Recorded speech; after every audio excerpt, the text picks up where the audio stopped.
Presentation of reports from select committees. I recognize the Honorable Chairperson of the Finance and Economic Development Committee.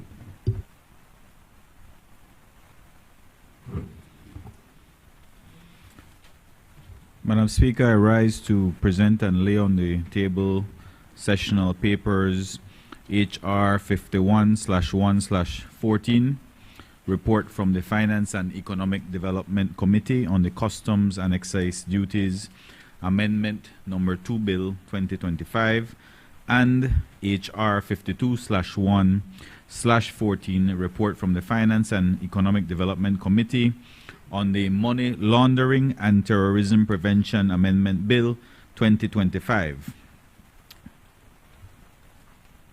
Honorable members, those reports are ordered to lie on the table. I recognize the Honorable Chairperson of the Constitution and Foreign Affairs Committee. Good afternoon, Madam Speaker. I rise to present and lay on the table sessional paper number HR 53/1/14, report from the Constitution and Foreign Affairs Committee on the resolution to adopt the parliamentary logo for the National Assembly of Belize Motion 2025. Honorable members, that report is ordered to lie on the table. I recognize the Honorable Chairperson of the Public Service, Labor, Industry and Trade Committee. Good afternoon, Madam Speaker. I rise to present and lay on the table sessional paper number HR 54/1/14, report from the Public Service, Labor, Industry and Trade Committee on the Trade Licensing Amendment Number 3 Bill 2025. Honorable members, that report is ordered to lie on the table. Public business, government business motions. I recognize the Honorable Prime Minister, Minister of Finance.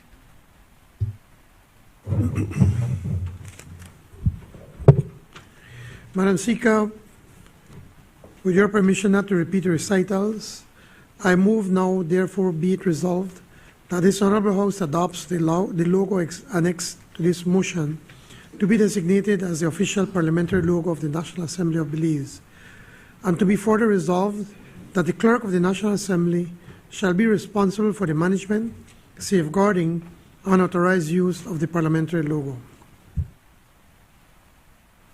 Honorable members, the question is now therefore be it resolved that this Honorable House adopts the logo annexed to this motion to be designated as the official parliamentary logo of the National Assembly of Belize.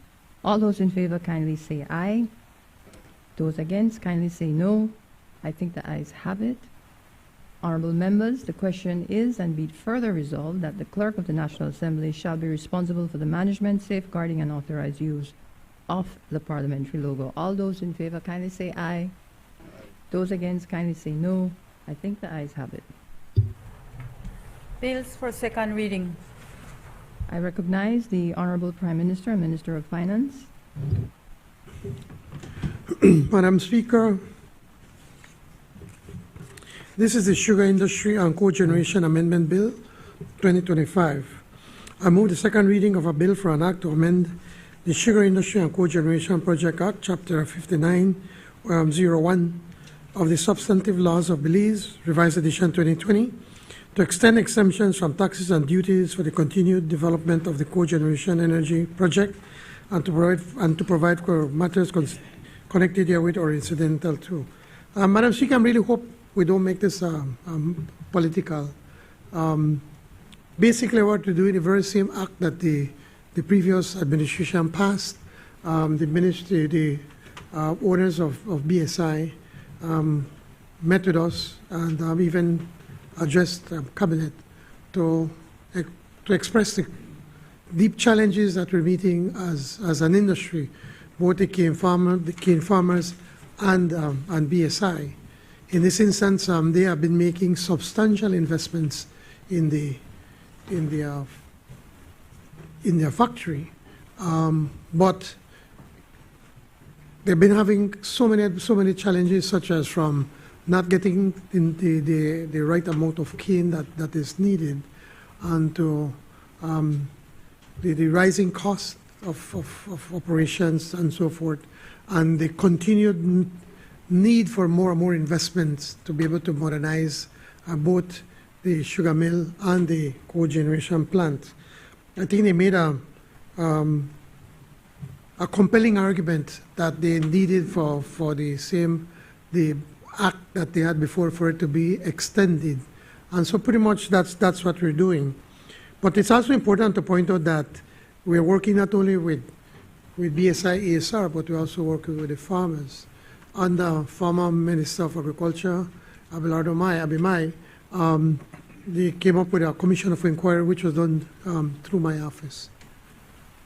Based on the report from the commission of inquiry, in probably around February of this year, I had a meeting along with Dr. Avila with members of all 4 associations, the Belize, BSI, ASR, and also the officials from the Ministry of Agriculture.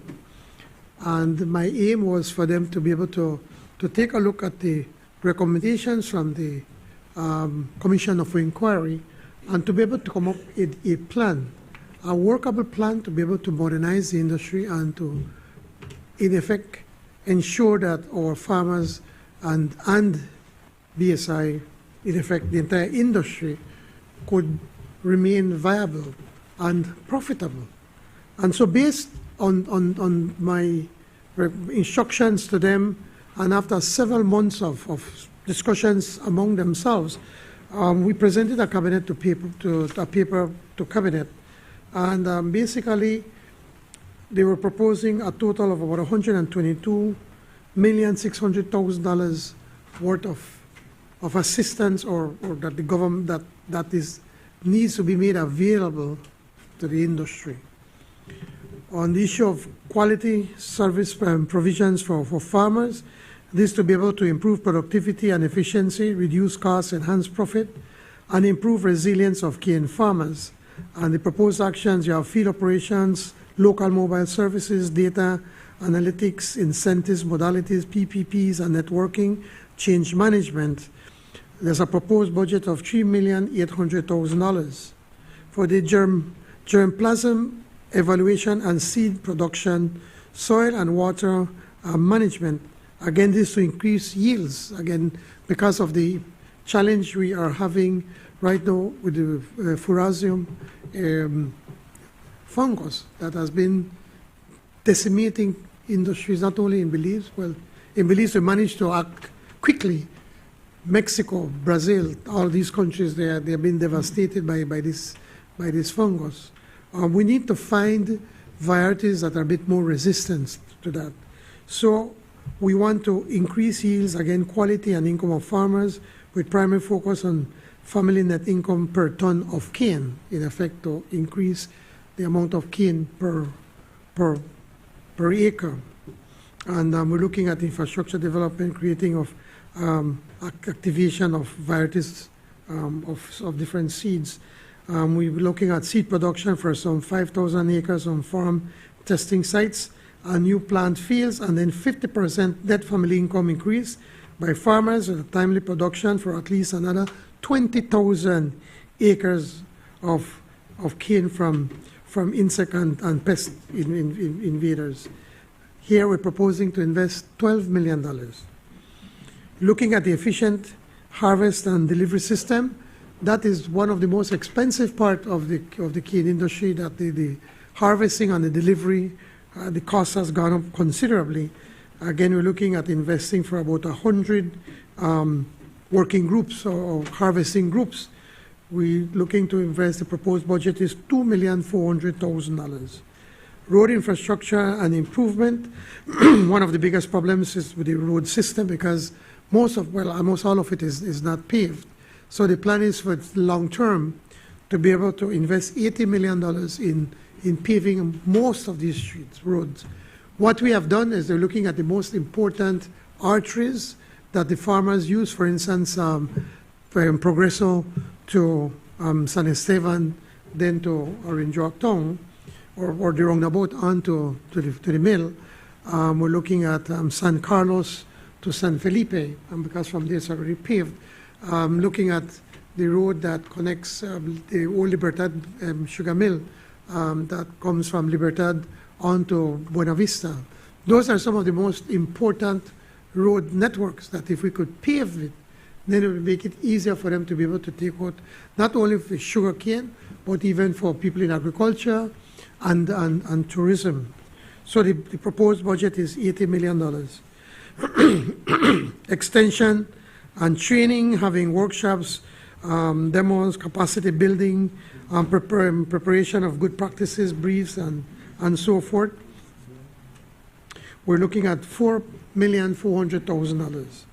Financing and financial services for farmers. Now, this is a big challenge for our farmers. Our farmers are pretty much, I'm just giving out short-term loans, one-year loans, and the interest is excessive at about 12%. So basically, farmers, they live to pay the bank every year, and that has been going on forever. We are coming up with a plan how we can break that cycle, and looking at raising $20 million and place it at the DFC, so that the farmers that are serious about the sugar industry and that they want to be there for the long term, they will be able to go to DFC, present a plan so that they could pay off the bank and then could get extra money to replant or to plant more fields so that they could increase production. And the idea is then to be able to reduce the interest rates, so maybe around 6 to 7%, and then giving them maybe as much as 5 years to be able to pay back this loan. That is some of the steps that we want to take to go towards sustainability. A lot of this money is not necessarily just for the taxpayers that we're giving them monies. For instance, when you put the road network, it is going to be used by everybody. The $20 million, we're looking at loans. And one of the things that we have done through the CRESAP project, we have already secured $4 million to strengthen SIRDI. We have, and this is something that has not been said enough, Madam Speaker, we, through the 5 Cs, we have secured $25 million in grant funding that will be able to help to support building a resilient sugar industry. Looking at, under the Commission of Inquiry, one of the things we're looking at that the Sugar Act is antiquated. So based on the recommendations, what we're looking, instead of trying to come up with something totally new, to be able to quickly get this done, we're looking at the Act and trying to repeal and replace certain areas of the Act so that then we can modernize the Act to have a thriving sugar industry. So, Madam Speaker, basically what we're doing, again, working, as I've always said, it's a tripartite relationship, the industry. You have the government, you have the manufacturers, and then you have, which are the millers, and then you have the farmers. And so from Orion, one leg of this tripartite relationship, we are working with both the farmers and with the factory to be able to ensure that both can keep up with the modernization and to make sure that we can have not only a sustainable but a successful and profitable industry. It would be of no use for us to invest or to help BSI ASR to be able to get these exemptions so that they can get back on their footing. They have been losing millions of dollars over the past years. But it would be of no use if we do that, and then our farmers, because of the challenges that we've been having, especially with climate change, where when you expect rain, it doesn't rain, you plant your cane stocks, expecting rain and it doesn't rain, or when it's supposed to be dry, it's raining when you're doing harvesting. It is be of no use if we can't also help them to get back on their feet. So it's a complete combination of actions that we're taking as a whole. I could assure you, Madam Speaker and colleagues, that since we've been taking, this ministry has been on the mic here, that we've been working with all the associations, and we've been working along also with BSI, ESR to ensure that then we can have an industry that's worth keeping, worth preserving. I just about 2 weeks ago, I was in a meeting with all of the stakeholders. We done for pretty much the entire day to show the commitment to them from our government that we want to work with the farmers and we want to work with BSI ESR. That said, Madam Speaker, I really hope and pray that we can get support from both sides, both sides of the aisle. Thank you, Madam Speaker. I recognize the Leader of Opposition, Member for Albert.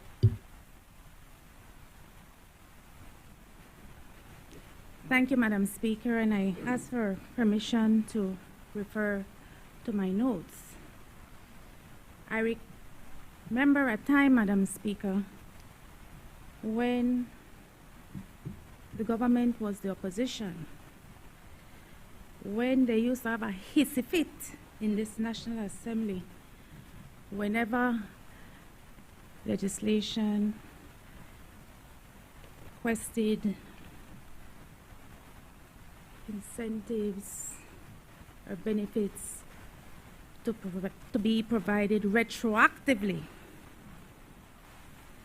It was the Honorable Prime Minister who used to lead the charge when Belcogen got its first incentive approved by the then Barrow administration, Madam Speaker. It is also, Madam Speaker, the word on the street that the reasons the member from Corozal Southwest and the member from Orange Walk North are not in this house today, it is because they're registering their protests on this Belcogen bill. Perhaps Corozal North. Perhaps you may be right, member for Caribbean Shores. But, Madam Speaker, I rise to contribute to the debate on the bill that seeks to extend sweeping tax holidays and duty exemptions to BSI and Belcogen for another 2 years. What is ironic, Madam Speaker, is that even with these incentives and tax breaks, there is a proposal before the PUC as we speak for an increase in energy costs to the consumer of almost 14%. I want to be clear. The sugar industry is vital to Belize. It is vital to Belize's economy. It is vital to our farmers, to our families, and to providing much needed jobs, particularly in the north. But let us examine what this bill represents.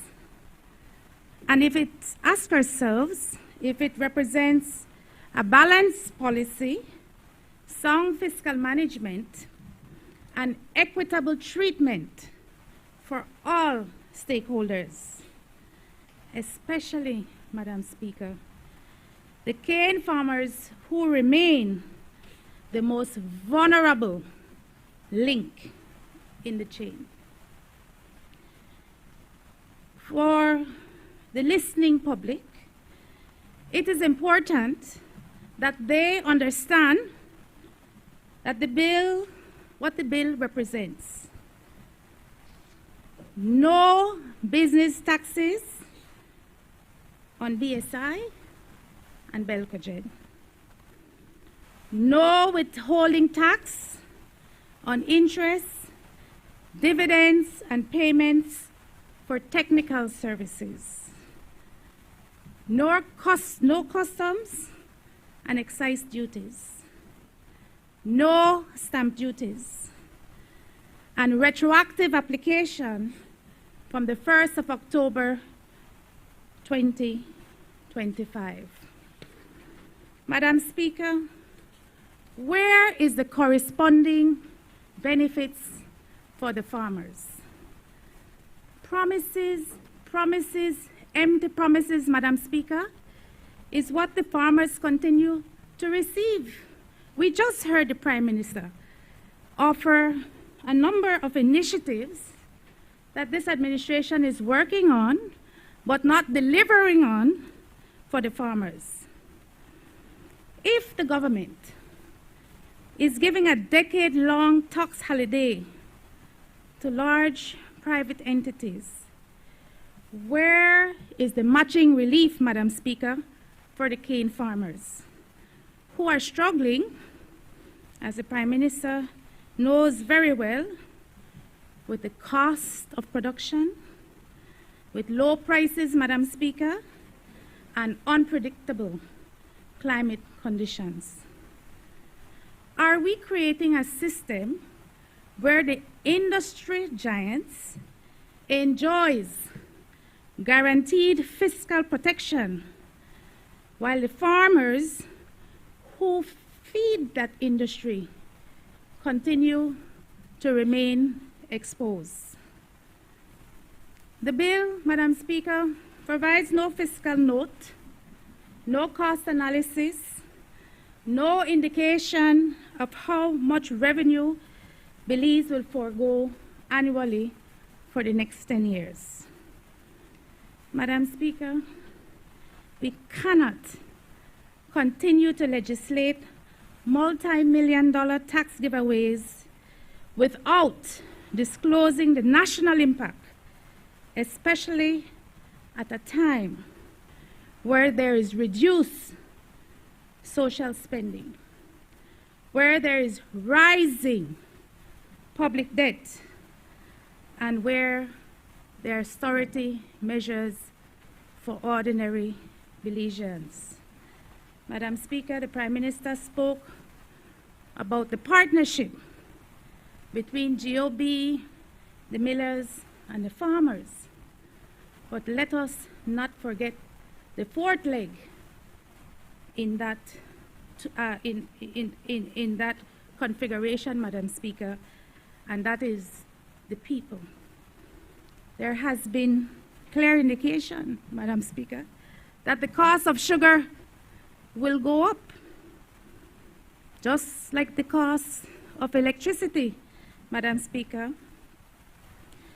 The Act, as is presented, is deemed to have come into force on the 1st of October 2025. Why come to the House now? Don't we have monthly meetings of this National Assembly? What benefits have already been applied, Madam Speaker? What imports, what payments or transactions have already been processed under this backdated provision? And yet, Madam Speaker, the Prime Minister comes to this House and talk about transparency and accountability, when that certainly is not what is being provided for. Madam Speaker, investment incentives must be strategic and not automatic giveaways. What conditions have been attached to these exemptions? Will there be any more local jobs? Will there be any mandatory investment? Will there be price stability for farmers? How about the social contributions to cane communities? None of these, Madam Speaker, appear in the bill. Exemptions should be tied to outputs, employment, renewable energy targets, or community benefits. Instead, the bill provides unconditional relief, no reporting obligations, no monitoring, no performance targets.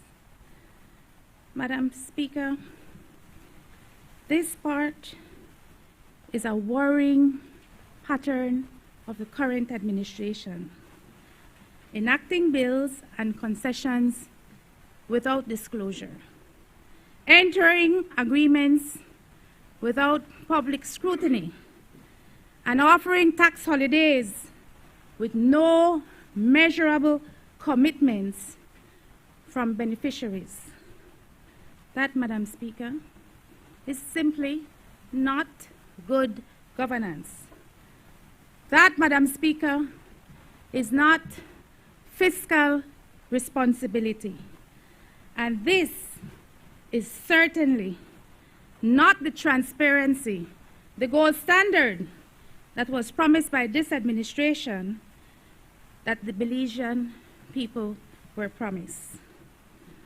Government must table the revenue impact of these exemptions. Madam Speaker, I remember when I served as Minister of State in the Ministry of Economic Development, investment proposals, incentives proposals came before a committee, and there was a clear cost-benefit analysis provided by the technocrats for us to consider before exemptions were provided. It was not a blank check, as we see being proposed here.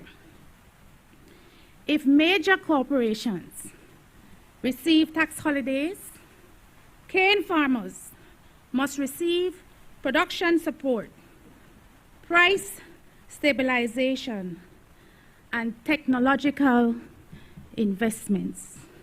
Not a promise, Madam Speaker, not an empty promise that these things are coming somewhere down the road. And Belizeans, the consuming public, who bear the burden of these incentives, must see reduced costs for electricity in their homes. It seems to me that that should be the primary consideration.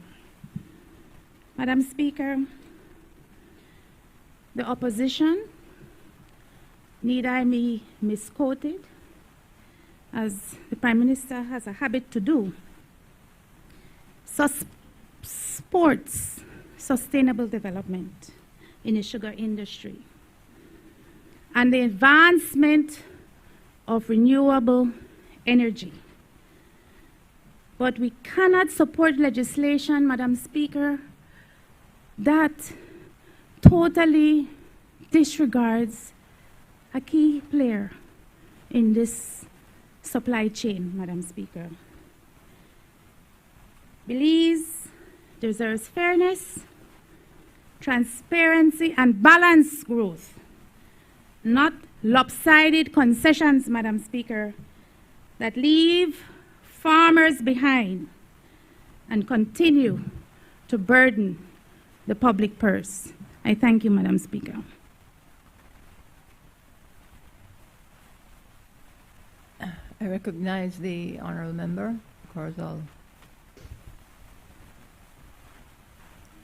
Madam Speaker, I've listened to the Leader of the Opposition, and quite frankly,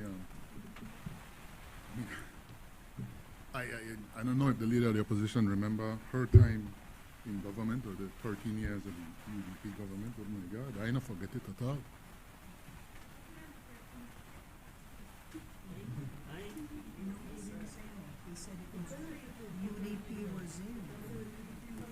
It was the UDP government, Madam Speaker, and as I remember that within the first year of the UDP government, they faced a protest by the farmers that sadly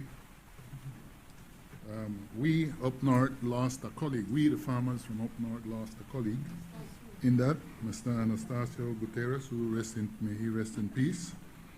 And I clearly remember the action of the then government. And all the UDPs at that time was like, well, so be it, that occurred. No support for the family. The farmers were in protest within the first year of the UDP government. They asked to meet with the then Prime Minister, the Barrow government. I don't think up until his last day they got to meet with him and at least discuss the issues with him. Madam Speaker, so I know they understand where she's... No, we come to that PM, we're not done yet. No, we're not finished yet. Thank you, right?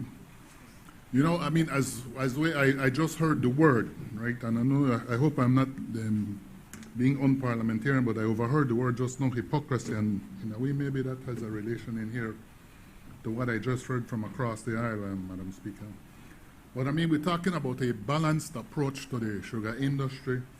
Madam Speaker, what do you mean that there is no balanced approach? This plan, firstly, this plan that the Prime Minister is extending was created by you guys. So I don't know how you all are not supporting it. All right, the part with the support for BSI, because under the UDP time, there was no support for the farmers. And I never heard any UDP voice standing up for the farmers. At least they did not. When the factory was up for sale, the farmers, I mean, we've passed that stage, but just to show you the record of the government, the farmers put up a plan, and they had asked for only 1 week extension to be able to put a plan to purchase the BSI factory at the time. Were they listened to? No. Were they allowed to put the plan on the table? No.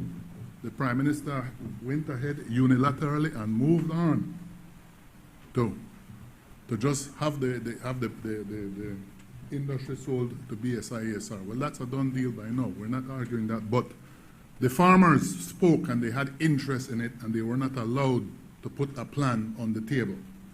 So I don't know where you're talking about worrying about the farmers. With all due respect, Leader of the Opposition, I live up there. I am a farmer. I was educated by cane farming. All right, please, not going to pretend that you know best for us up north. All right, we defend it. We defend it. We stand by it, and I stand by this particular plan because, for example, first action UDP government brought in when the first action UDP government did when they came in, canceled the Progreso San Esteban Road. They canceled it. Money was already there. They never had to find the money. It was already there, and they admitted it because I asked a question of the minister, and he had to accept it in this house. The money is there to fix that road. To fix that road. Who that may benefit? The cane farmers. That road was made for the cane farmers. No, this Prime Minister has promised to build it, starting to build it, and I know we will complete it before the term of this government is finished. So please don't come and tell me. Please don't come and tell me about no support for the farmers. That the farmers will be using that road. I also hear about, you know, not supporting the farmer, but again, you remember, I don't know if anybody remember the issue with the frog hoppers. Again, the farmers had asked for $1 million for support for frog hoppers. Did they get it? No. Owner never give it to them. This Prime Minister is meeting with the farmers currently and is offering some support, at least for the current crisis that in a way I think, I'm not the technical guy like the Minister of Agriculture, but I think it is more serious now with this Fusarum because it's actually affecting the production significantly by 30% if I'm not mistaken. I'm just watching the numbers right now, at least from January to October of 2025. The exports of sugar fell by 20 million. Why? Because of this particular fungus disease, not by a government action or by poor farming, but by just nature. Some fungus is in the area affecting everyone right now. This Prime Minister has offered assistance how much assistance we got when the FRAGAPA was there. We got zero support. Make it talk about sugar roads, because I'm not just the paving of the Progresso San Esteban, make it talk about sugar roads. I mean, we got, at least I could tell you for Southeast, we got zero support for sugar roads. Right now, the North gets a support for the sugar roads. Corozal North, Corozal Southwest, Southeast, North, everywhere gets a share, and a bigger share than you all had a portion in the previous government. Exactly, Prime Minister. All right, so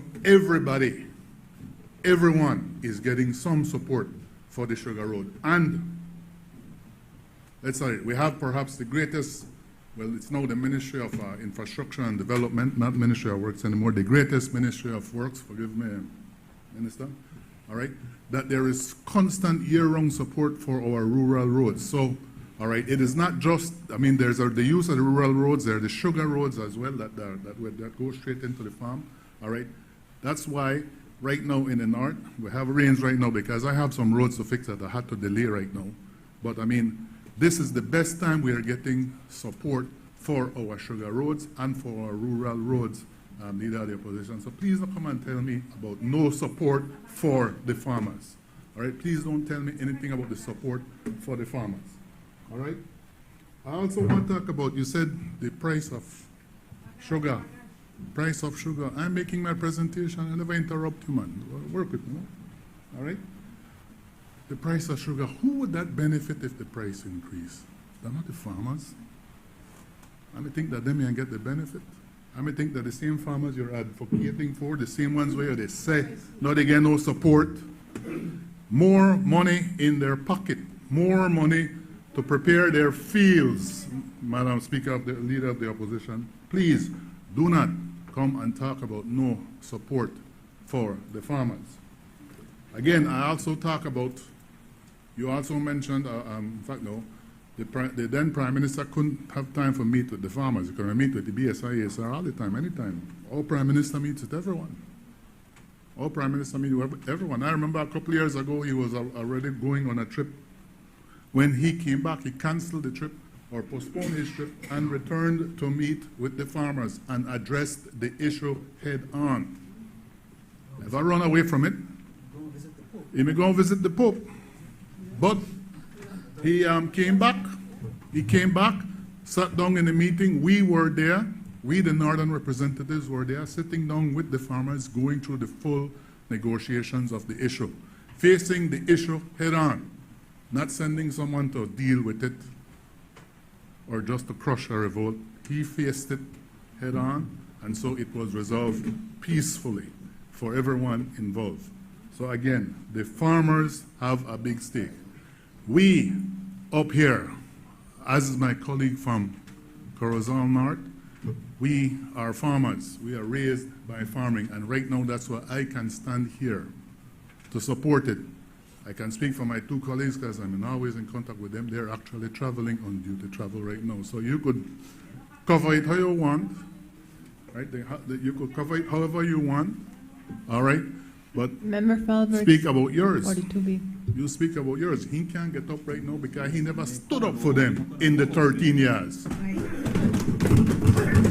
We do. That's why you're not here today. Exactly.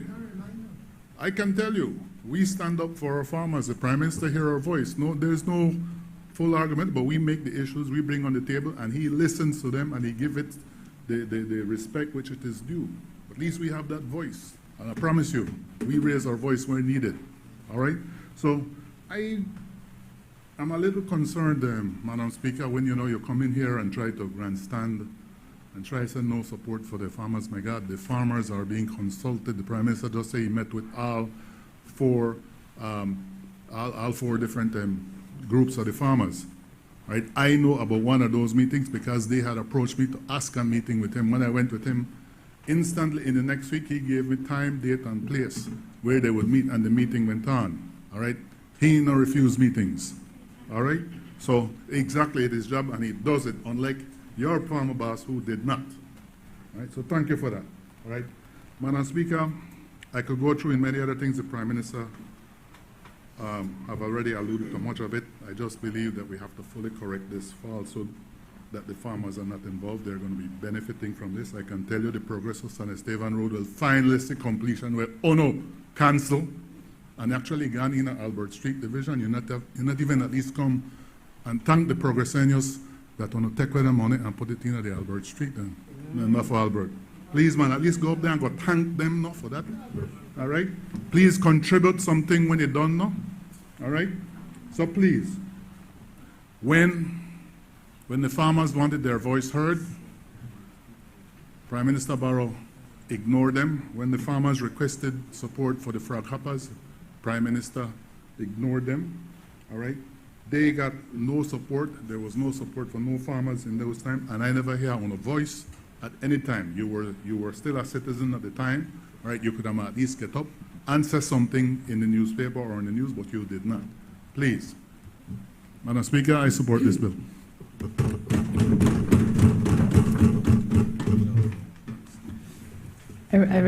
Forgive me, I did not correctly refer to the member previously. It's Corozal Southeast. I said Corozal, so for the record, Southeast.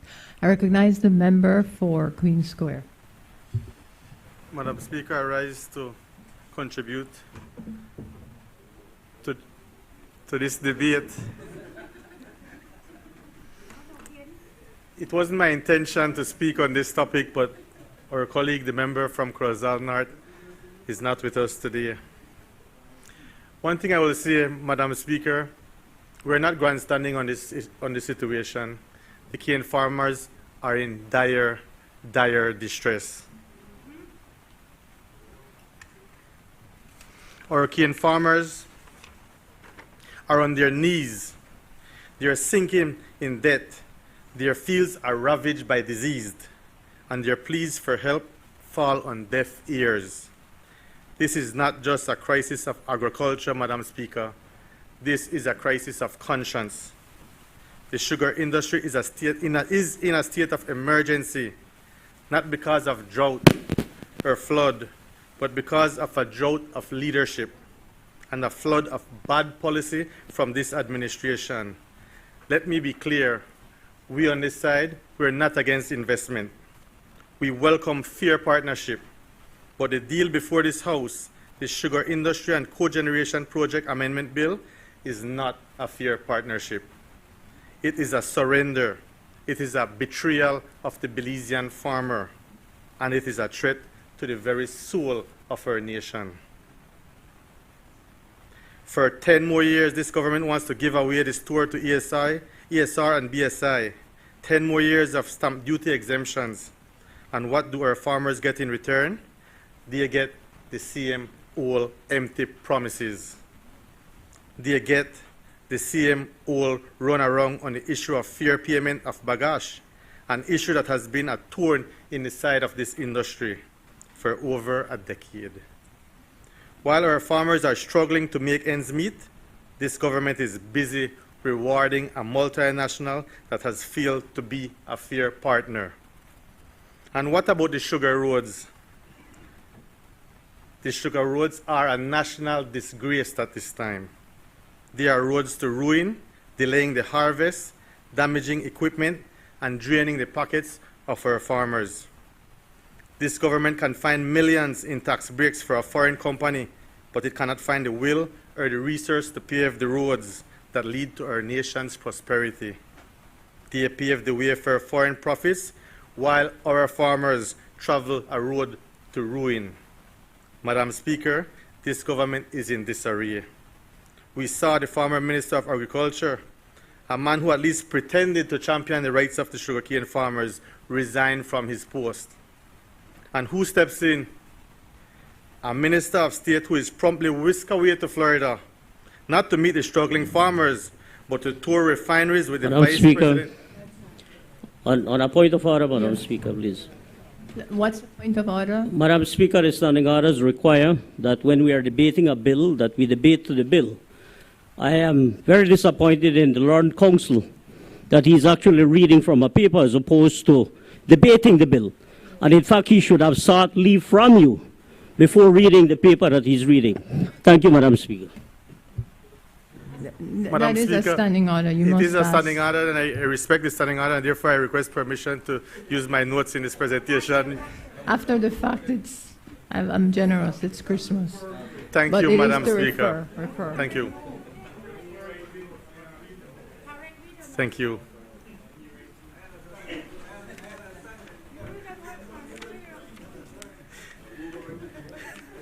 Yeah, right.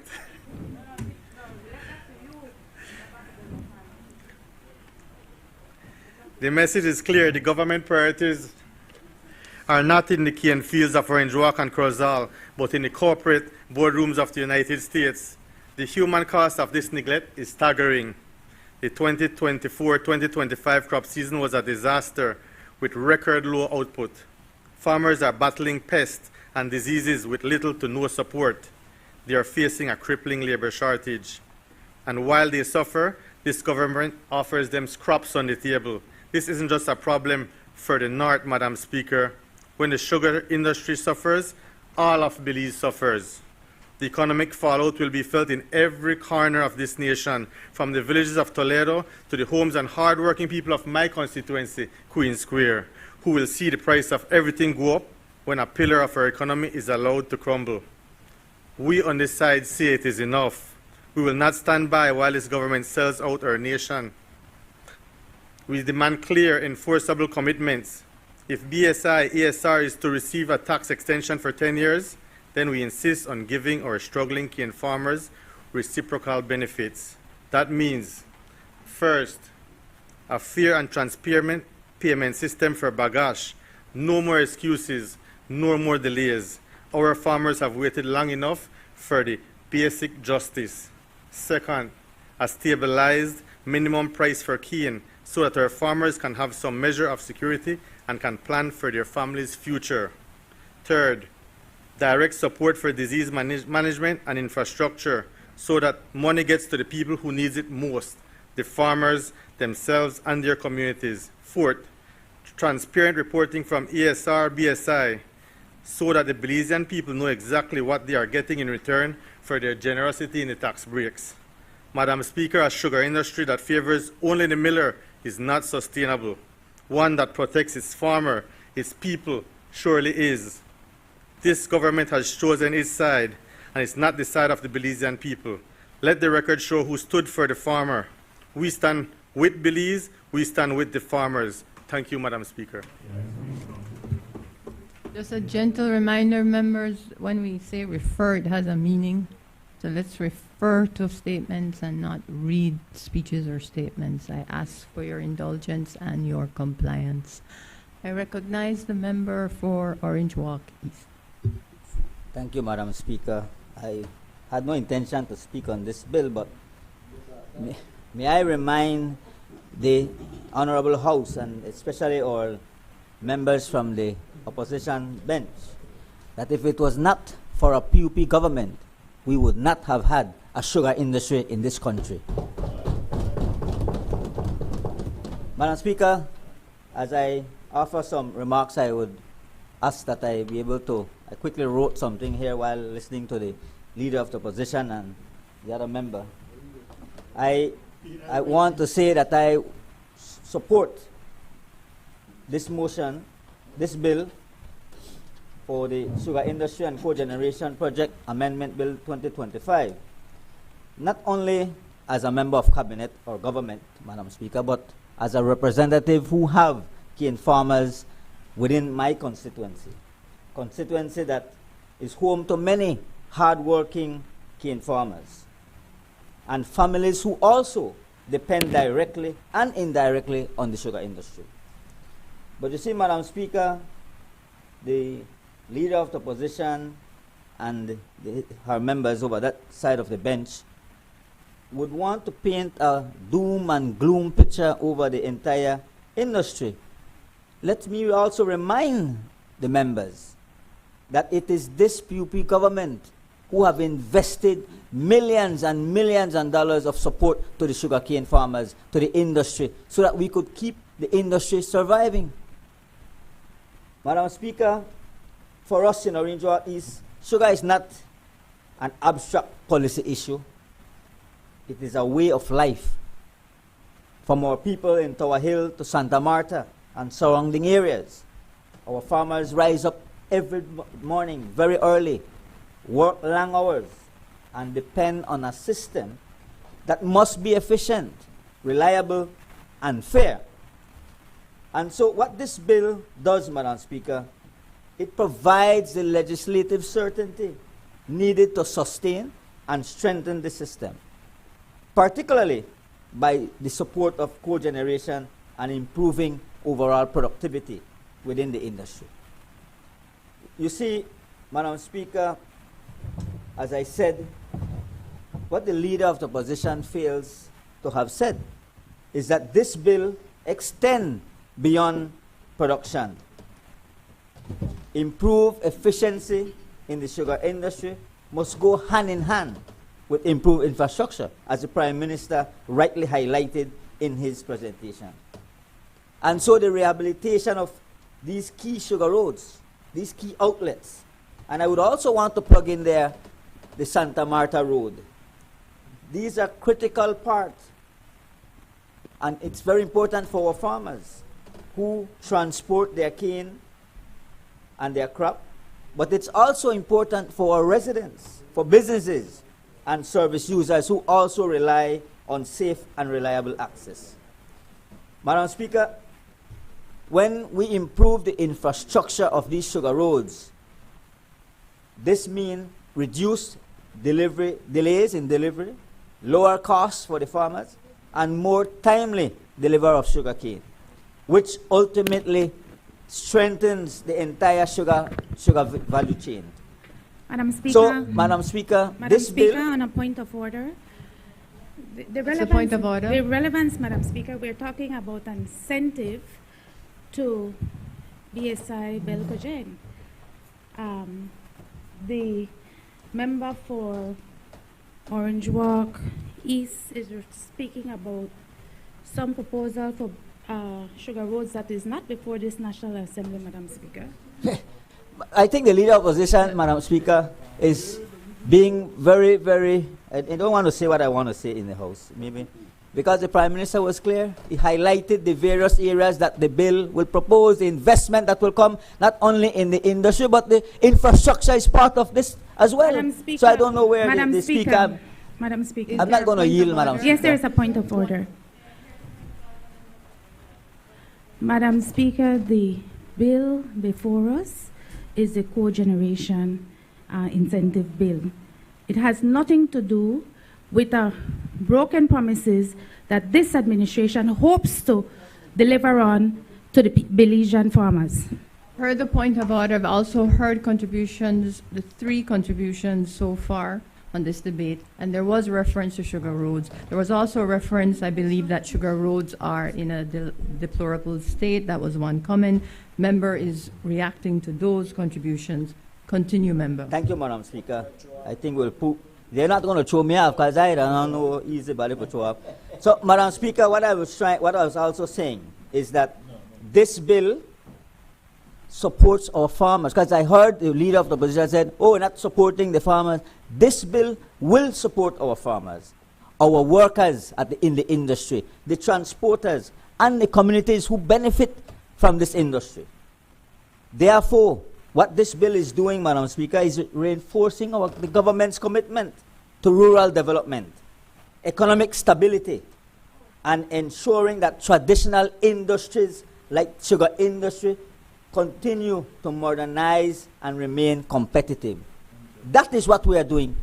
That is what the bill and the incentive program is about, to ensure that the industry can continue to survive, to ensure that we could continue to ensure that our farmers are able to deliver their sugar cane crop with timely delivery, improved infrastructure, and better quality. Thank you, Madam Speaker.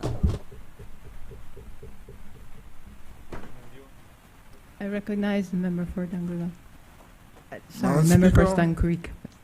I was recently appointed the minister responsible for agriculture.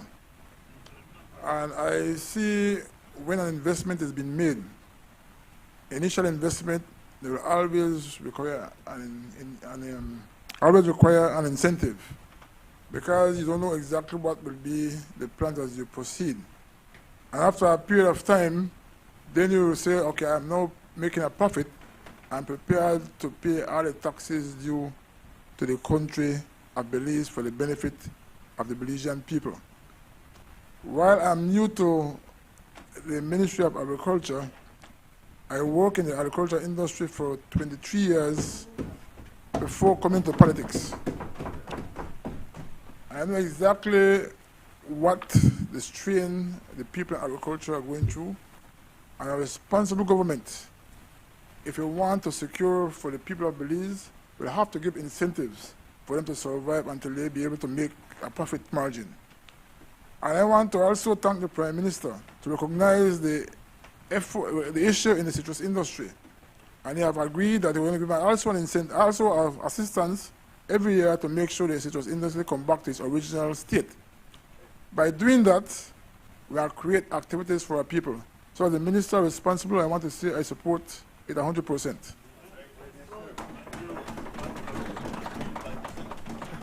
I recognize the member for Mesopotamia.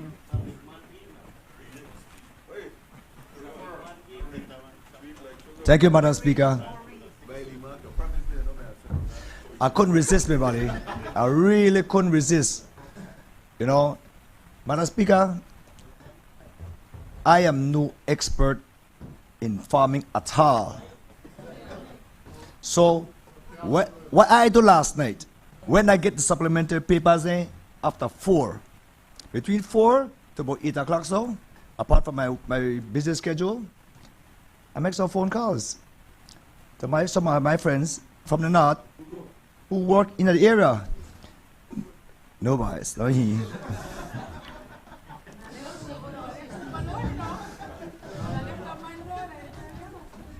So, Madam Speaker, I just quickly jotting down some bullet points that the cane farmers, the farmers from the north, people who work in the sugar industry have told me last night. And I ask for permission to refer to my notes, please. Bullet points. They say the struggle of cane farmers is for asking more from Bagash. I guess then they ask for more monies from the Bagash, right? The cane farm struggles is for the bad roads, disease, and the high cost of transportation. He also said that the season always start late. This is probably relevant to the situation, but that's one of his comments. Sugar is expected to be 25% less this year. Before 2020, and this is their words, not mine, PM Briceño and Mai is all for the cane farmers. Now, all for the rich, no care for the poor. And I quote. He also made mention about $2.5 million for the Sugar Control Board, but he also said that the board is a politically manipulated board. These are not my words, guys, okay? I'd write down bullet points and let you know what happened. And I confess, I don't know anything about farming, so I go do my research, and if I don't know, I ask and I learn. No, I don't know where they really tell me. They tell me and I have to learn. No, a couple of persons, partly, that's a couple of persons. You know, we live and we learn, you know. At this 53, I still learn every day. We all live and we learn. Little to no assistance to industry. You know, say not get no assistance, you know. We say little to no, none. People are desperate in the north. Instead, they want to give ASR tax breaks. The commercial agreement is not signed, so fair trade benefits is for only some. Only a few.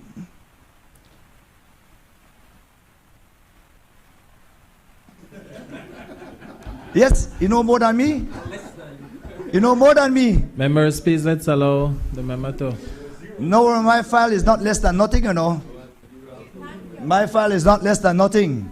These bullet points here is from true people that lives up north, Mr. Speaker. True people. Right? Real people. Good. No, I never call on either, because he's not a cane farmer. He's not a farmer. Member, please proceed with your statement. He's not a farmer. Don't forget the Laiva family is very big in Orange Walk, you know. Yeah, the Laiva family is very big in Orange Walk. Mr. PM, I am not saying anything about winning or losing. All I'm saying is that I made a couple calls to people who are actually in the industry, and these are the bullet points. Because I got my notes at after 4 through my email, and between 4 to 9, I prepared some of these things. Yes? Yes, yes. Only BSI Belcogen benefit from the duty-free. Cane farmers are left in the dark. He said the fight, and I repeat again from the start again, he reiterated, the fight is to raise the price of bagasse. Said GOB, government of Belize, reward the big boys, the rich.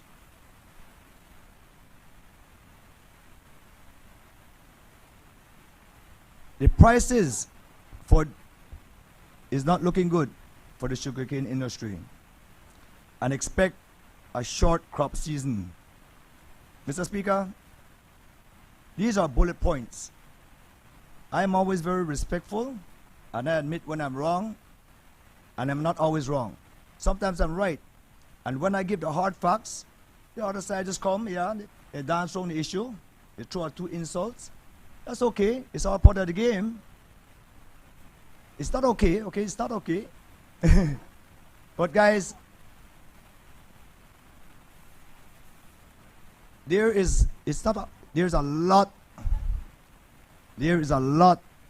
of people in the north, Orange Walk and Corozal, where I have consulted last night, and they said that majority of people are not happy with this bill. Thank you, Mr. Speaker. I recognize the Honorable Prime Minister. Mr. Speaker, I was really hoping we don't have to make this political, but the other side really can't help themselves. I mean, just, you know what gets to me, Mr. Speaker? Just hypocrisy, man. The hypocrisy of these people. My brother from Queen Square, I don't read about things we don't know about. I love you, you're a really cool guy, but no man could go but set you up, make him go and read it. Because he know better. Because he was in cabinet for 13 years under the UDP. And my brother from Mesopotamia, that people are not happy. Can I remind this House, Mr. Speaker, that on March what? Or what day in March? March the 12th, the people in the North voted overwhelmingly for the People's United Party. We never went by leave it, you know, Mr. Speaker. We won by huge margins that were historic. I know you will come and tell me about how they're not happy. Of course you have 1 or 2 people that are not happy, and that's understandable. Even in your own family, you don't have everybody that happy. But I can tell you that it is one government that has been working hand in hand with the cane farmers of this country. But why the hypocrisy, Mr. Speaker? When there was a drought, 2018-2019, that hit the North, probably one of the worst droughts in recent history, that farmers literally lost millions of dollars because of the dry. It was the same member from Corozal North, and the then Prime Minister of the North said, the then Prime Minister, Honorable Dean Barrow, said that they were going to help the cane farmers of the North. That's what they said. Leader of the opposition, do you know how much your government gave them? They gave them 0, not a single dollar to help them. And then you come here like a hypocrite to talk about we not doing anything? Mr. Look at the Speaker. Petro-Caribbean money. Mr. Speaker. No, Mr. Speaker, On a I am point not of order, yielding. on a point What's the of point order, of order? Mr. Speaker. What is the point of order? On a What point is of section? order, Honorable, what is the point of order? parliamentary language, Mr. Speaker. Hypocrisy is not on parliamentary language. Parliamentary language. You're not going to refer to me as a hypocrite in this But if house, you Mr. are, you Speaker. are. I am not. Well, let the record speak. I am not. And it shouldn't be allowed, Mr. Speaker, and I'm asking it for it to be struck off this house. Member from Albert, your point is noted. Thank you, Mr. Speaker. I'm just trying to make the point, Mr. Speaker.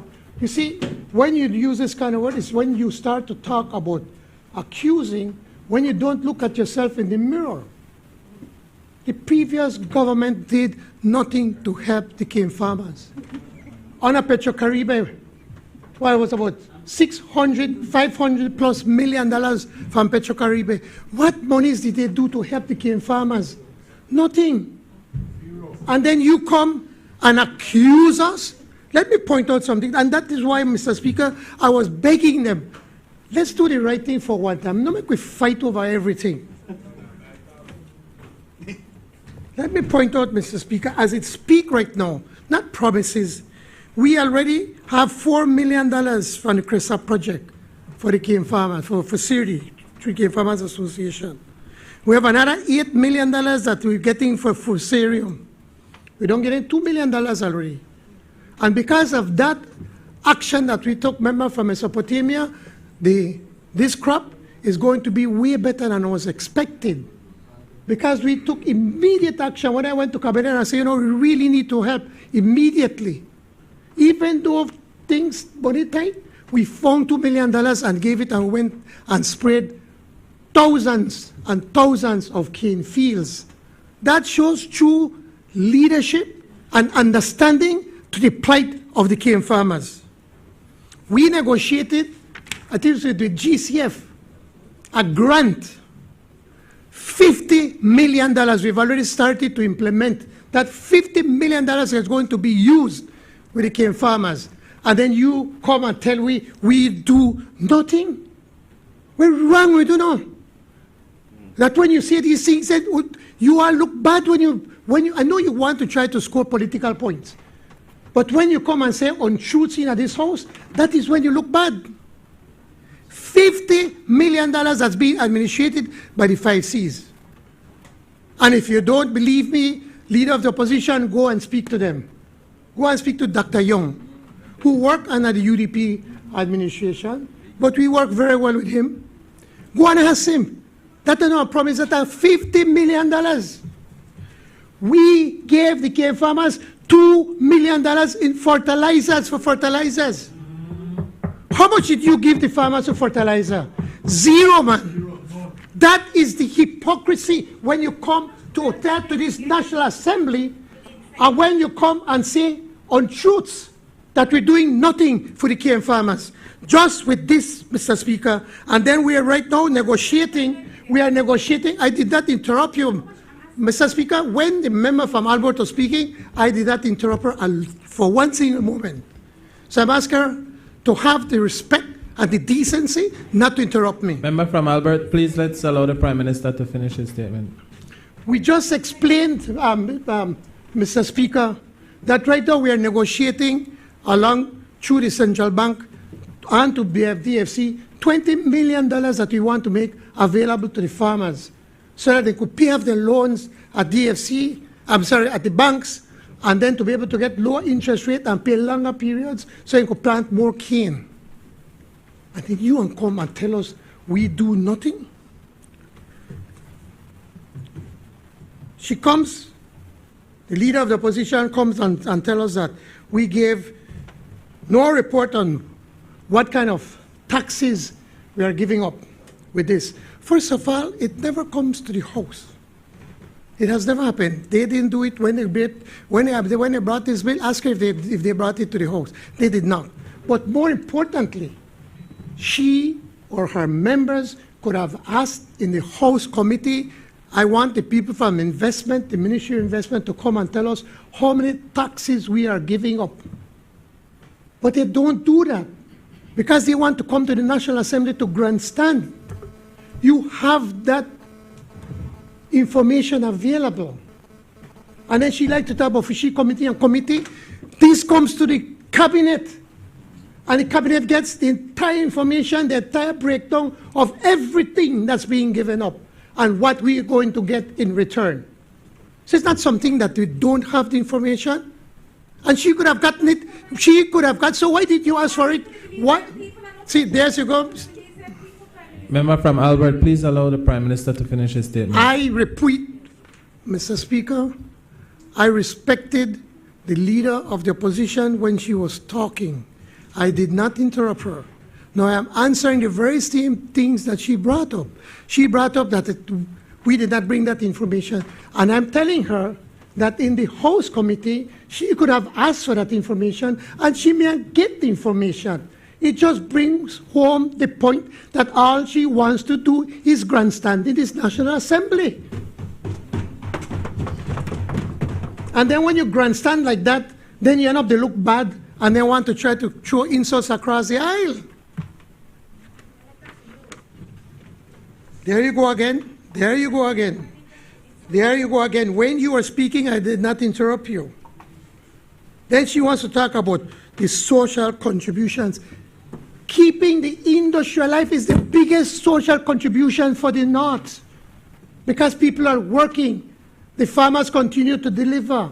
And while they might not be making a lot of money, at least they keep going.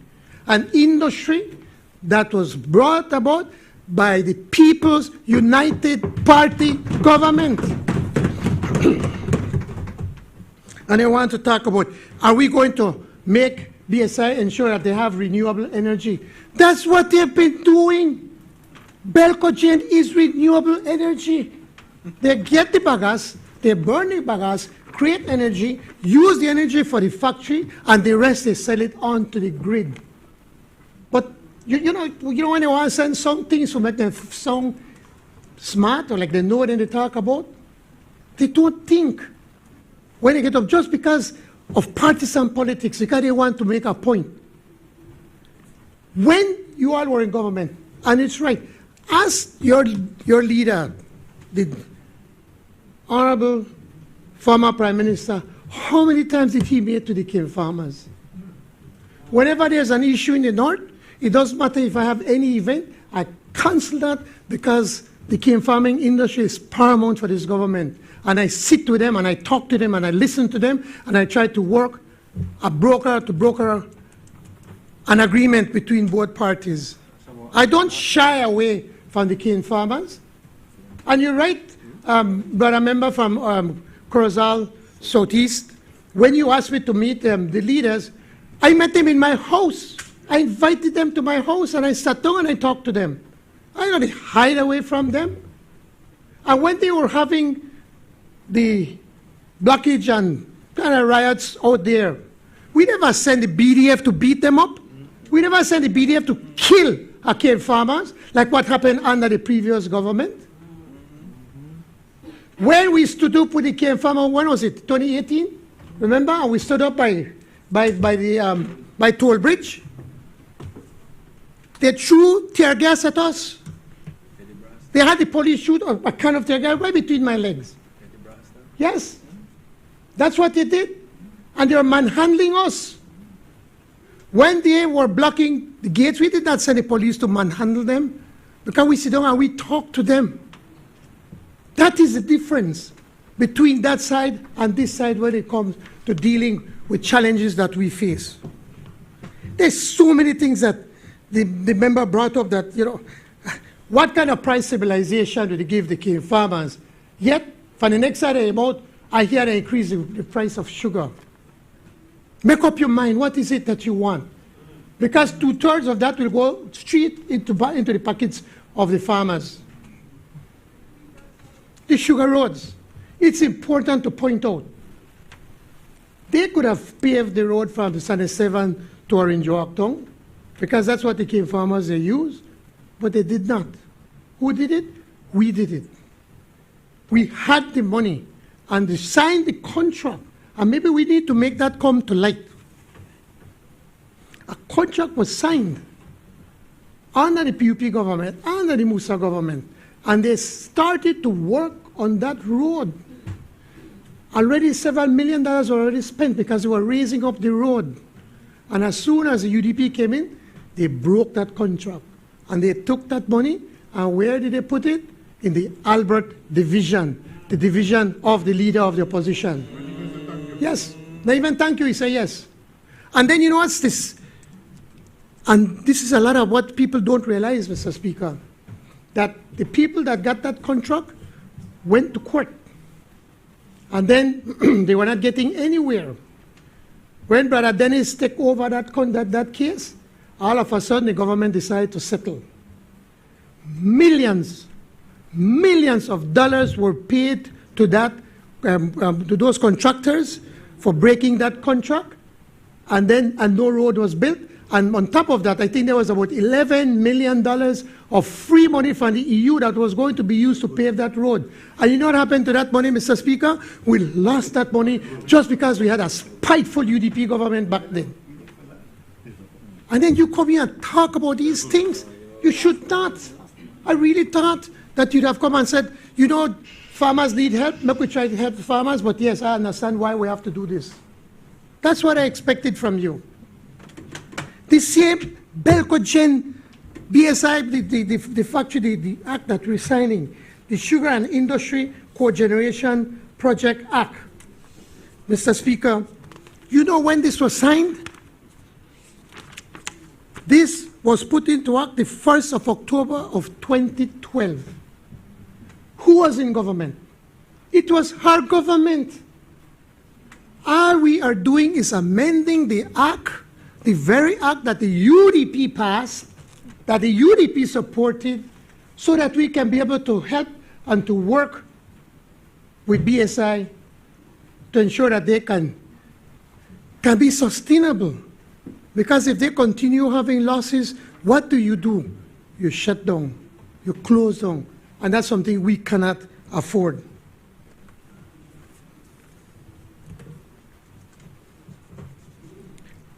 Sugar roads again. We've said we're going to be paving some of these important arteries. But I need to remind this honorable House, when you were in government, also member from Albert, you all were giving $400,000 for sugar roads. Our government every year, we put at least $800,000 for sugar roads, double of what they talk about. And then you all come here and try to criticize us, man.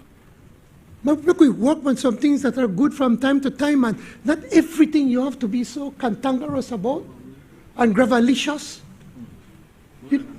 Huh? Sorry? Yes, more than $1 million. Yeah, oh, sorry. The Minister of Infrastructure Development is telling me it's more than $1 million we spent on sugar roads. More than $1 million. I really thought. And look, I think camp, remind me, Mr. Speaker, the scorpion want to cross the river to the other side.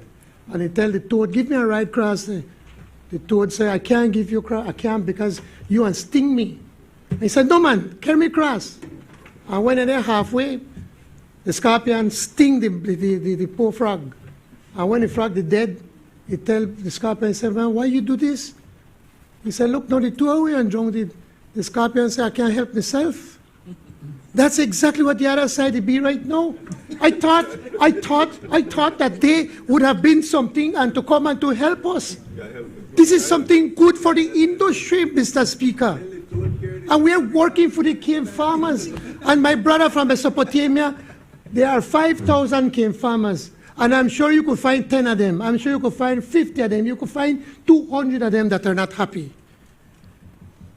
How many members do you have in your family? 10, 20, 50, extended family. I am sure that if I call one or two of your members and say, boy, I mean not like he because he never give me a leave the other day.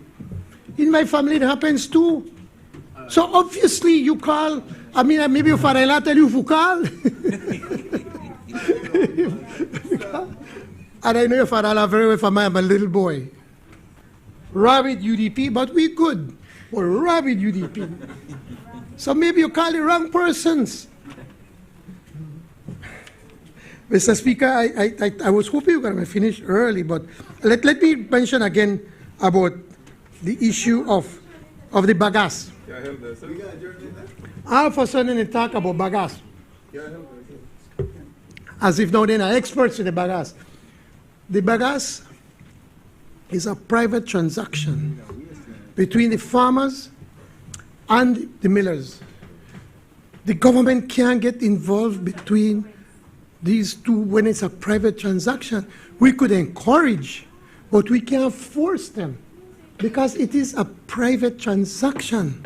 A commercial agreement is a private transaction between the farmers and the millers. We can't force any side to sign anything unless they both want to sign. It is a private transaction. We support, we help, we encourage for it to be able to have fair and to be a balanced agreement. And when you come and then talk about fair trade, I say because BSCFA have not signed the commercial agreement and don't get a fair trade, they are the two separate issues. I have met with BSCFA many times, encouraging them, sign the agreement for fair trade because then your farmers are the ones who pay the price. The other three have signed on. The very same agreement that the three have signed was given to them. And as much as I encouraged them, they felt that they would not sign it.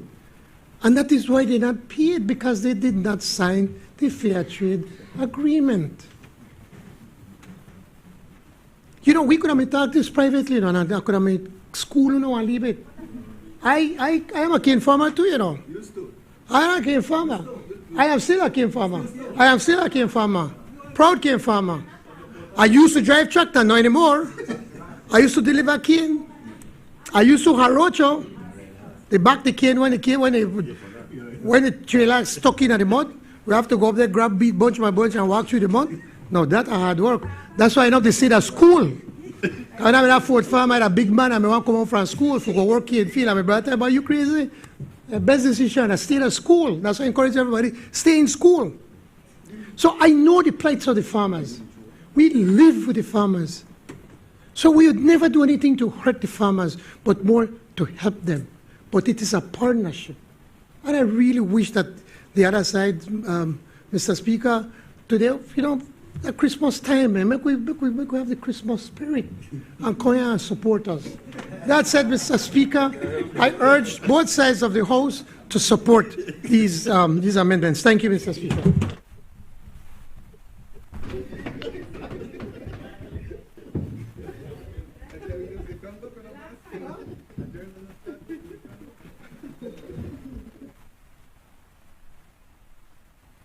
Honorable members, the question is that the bill for an act to amend the Sugar Industry and Cogeneration Project Act, Chapter 5901 of the Substantive Law of Belize, Revised Edition 2020, to extend exemptions for taxes and duties for the continued development of the cogeneration energy project and to provide for matters connected therewith or incidental thereto, to read a second time. All those in favor, kindly say aye. Aye.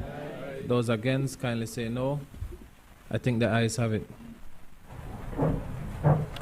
Bill for an act to amend the Sugar Industry and Cogeneration Project Act, Chapter 5901 of the Substantive Laws of Belize, Revised Edition 2020, to extend exemptions from taxes and duties for the continued development of cogeneration energy project and to provide for matters connected therewith or incidental thereto. I recognize the Honorable Prime Minister and Minister of Finance.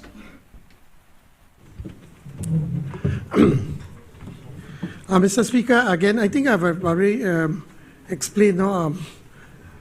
This is the Customs and Excise Duty Amendment Number 2, Bill 2025. I move the second reading of the bill for an act to amend the Customs and Excise Duties Act, Chapter 48 of the Substantive Laws of Belize, Revised Edition 2020, to vary the rate of duty on soups and broths in solid or powder form, including ramen noodles and other related items in the Customs Tariff and Trade Classification. and to provide for matters connected therewith or incidental to. Again, I gave a brief explanation, Mr. Speaker. Basically, we're producing our own, and we need to support our own producers. And as it is right now, they have reduced the price of ramen than what the importers were charging. And by giving this 20% added protection, I think it could help them. We have permission from COTED. They gave us the green light that we can go ahead and put the 20%. It will not affect the poor people because the price will not go up. If anything, it will go down. That's what competition does. Thank you, Mr. Speaker. I recognize the member from Albert. Hi. Mr. Speaker, it seems like a simple adjustment, a simple amendment. I applaud the government's indicative, if you will, to help local processors to create some space to allow local food processors to grow. But ramen noodles, Prime Minister, honestly, it's not healthy, first of all. It is the food of choice, Mr. Speaker, for the working poor. That's the truth. Can we, Mr. Speaker, create a policy that will help local producers that same space to prepare food competitively priced that nourishes the body, that allows people to live a healthy lifestyle? It's the worst food on the market, ramen noodles. And it's indeed true that the local producer product is selling. And why is it selling, Mr. Speaker? It is selling because it's the cheapest product on the market right now, even without the amendment to the duties for those products that are imported. I ask that we look at these initiatives from a more holistic point of view. Soups and broths. We will not sit in this house, Mr. Speaker, and say that is what the poor people deserve. Far from it. It angers me, in fact. It angers me that we are proud to thump our chest and come in this house and say we're doing something good because we're making ramen noodles more accessible. It is already accessible, Mr. Prime Minister. You can walk in any home on the south side of Belize City, and that is what people are eating because that's simply what they can afford. Our people deserve better than that.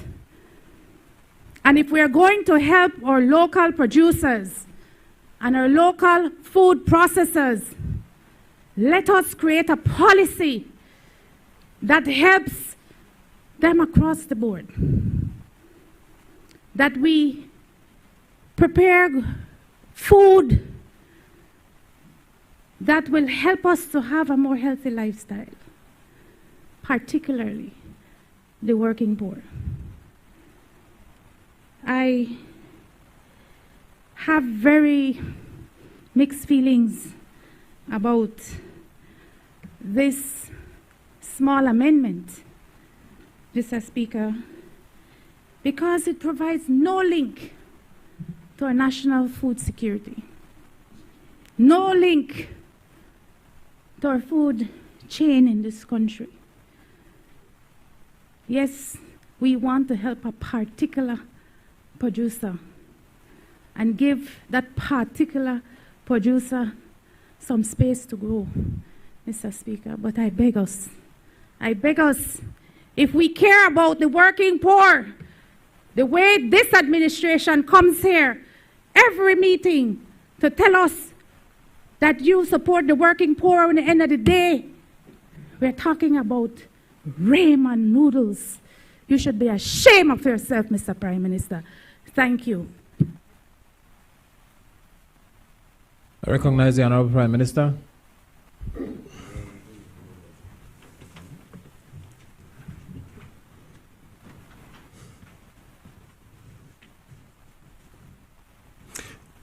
I'll be kind to the leader of the opposition. I will not answer the points that she has made because they're nonsensical.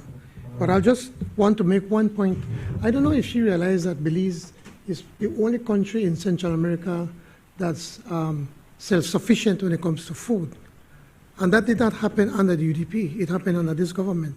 Because we've been working hand in hand with the farmers, in agriculture, with the producers, and anywhere we can, we are going to help. If she felt so strongly what he said, it angers me. Why never anger her when she was in the UDP, when they were in government? Where was the policy? Yes, where was the policy? You had no such policy. You could have gone, and then back in your days, you could have banned the importation of noodles and ramen. You could have raised the taxes on noodles and ramen. But see, they don't look at the mirror. That's my point. Now, if the honorable member from Albert would have come here and speak logically and not shrill, they raise the pressure and say, you know what, Prime Minister, maybe it's time for us to sit down and try to come up with some kind of policy which we have and we're working on. You know, you could get a lot more. There's another saying that you could get more out of honey than vinegar. But all the members for Albert, they dish out here vinegar. And when you dish out vinegar, what do you expect? When you taste vinegar, member from Queenska, what you do? Ouch! You spit it out, right? That's exactly that's happening today. Yes, and yes, thank you for reminding me, member from Freetown. It is the very same company that the member of Albert, she was in cabinet, that approved a concession to do beer. You remember that?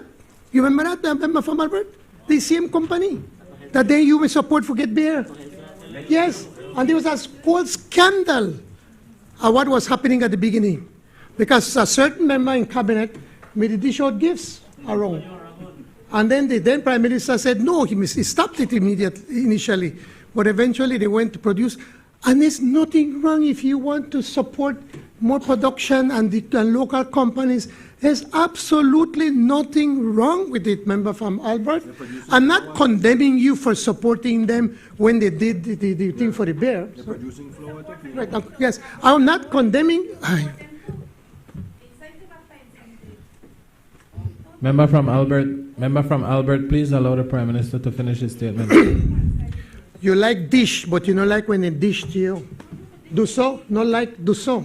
That's your problem. When you speak, I don't interrupt you. Did I interrupt you when you were speaking? I did not. Did I interrupt you? That's my point. So, Mr. Speaker, see, this is what you can't understand. They supported them to do beer. Now they're doing ramen. Yes, I know the healthiest of food. We admit that. We admit that, but at least we do something to at least to reduce it. Even if we reduce it by 5 cents or 10 cents or 20 cents, it is something that goes in the pocket of our citizens. And then, this group not stop there, Mr. Speaker. They're producing flour. They're producing flour, you're aware of that? They're producing flour. And then there's going to be producing cooking oil. They're going to be producing a lot of other products. You need to support our people who are in invest, Mr. Speaker. So anyway, I won't waste any more time. When somebody no one land, no matter what you tell them, they just know and listen. So that said, Mr. Speaker, again, I ask both sides of the House to support this important initiative. Thank you.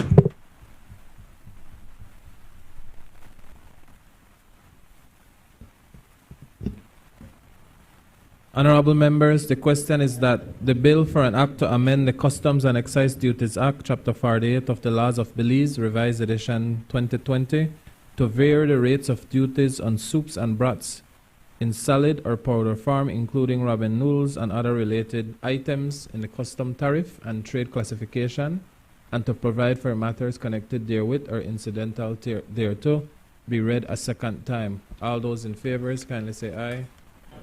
Those against, kindly say no. I think the ayes have it. Bill for an act to amend the Customs and Excise Duties Act, Chapter 48 of the Substantive Laws of Belize, Revised Edition 2020, to vary the rate of duty on soups and broths in solid and powder form, including ramen noodles and other related items in the customs tariff and trade classification, and to provide for matters connected therewith or incidental thereto. I recognize the Honorable Prime Minister and Minister of Finance. Mr. Speaker, this is the Money Laundering and Terrorism Prevention Act for the substantive laws of Belize to satisfy the requirements of the Financial Action Task Force recommendations with respect to digital assets and digital asset service providers, and to provide for matters connected therewith or incidental to. When I introduced the bill, Mr. Speaker, I have already explained basically what we want to do now, since this prohibition comes to an end at the 31st of December. Now, this will then make it legal to be able to provide this service. And the next bill, the amendment, is then to be able to how we're going to manage it so that it can be done transparency and to be able to follow the laws as required by the FATF and the financial securities industry. Again, I'm hoping that we get support from both sides of the House. I recognize the member from Albert. Thank you, Mr. Speaker. I rise to indicate that those of us on this side agree that Belize must protect its financial system from money laundering and, of course, terrorist financing. We have come to this House over and over and over to enact new legislation that will help us to have a more robust financial system. I don't think that legislation is our problem. In fact, there's the issue of enforcement. And so I asked FSC, who I understand will have to do some significant training with their current team in terms of this new facet of our financial system, to ensure that we do that post haste. Because certainly we would not want to have a situation where even with being saddled with the amount of legislation we have in terms of anti-money laundering and all the various aspects of the work of the FSC and the FIU, that we still find ourselves blacklisted because of lack of enforcement. Thank you, Mr. Speaker. Thank you, Mr. Speaker, and I do accept the recommendation on the issue of training, and I will pass it on to the Financial Services Commission to ensure that we could provide the necessary training to ensure that we live up to the requirements on this. Can I move? Honorable members, the question is that the bill for an act to amend the Money Laundering and Terrorism Prevention Act, Chapter 104 of the Substantive Law of Belize, to satisfy the requirements of the Financial Action Task Force recommendation with respect to digital assets and digital asset service providers, and to provide for matters connected therewith or incidental thereto, be read a second time. All those in favor, kindly say aye. Aye. Those against, kindly say no. I think the ayes have it. Bill for an act to amend the Money Laundering and Terrorism Prevention Act, Chapter 104 of the Substantive Laws of Belize, to satisfy the requirements of the Financial Action Task Force recommendation with respect to digital assets and digital asset service providers, and to provide for matters connected therewith or incidental thereto. I recognize the Honorable Prime Minister and Minister of Finance. Mr. Speaker, this is the Financial Services Commission Amendment Bill 2025. I move the second reading of a bill for an act to amend the Financial Services Commission Act number 8 of 2023 to provide for a grant of a special license for trading in digital assets and other similar activities and operations, and to provide for matters connected therewith or incidental to. Again, Mr. Speaker, we introduced this a few weeks ago at the previous House meeting. The one before this, the financial, the one on the Money Laundering and Terrorism Act, sets out how you're going to provide the licenses and how the FIU will be monitoring to ensure that we protect, as what the leader of the opposition said, the financial services here in Belize, especially our banking services. Now, under this financial services amendment bill, now this will make it legal to be able to provide those services, as I explained. So again, I urge support from both sides of the House. Thank you.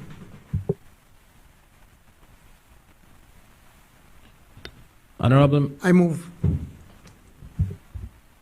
Honorable members, the question is that the bill for an act to amend the Financial Services Commission Act, Act number 8 of 2023, to provide for the grant of a special license for trading in digital assets and other similar activities and operations, and to provide for matters connected therewith and incidental thereto, to be read a second time. All those in favor kindly say aye. Aye. Those against kindly say no. I think the ayes have it.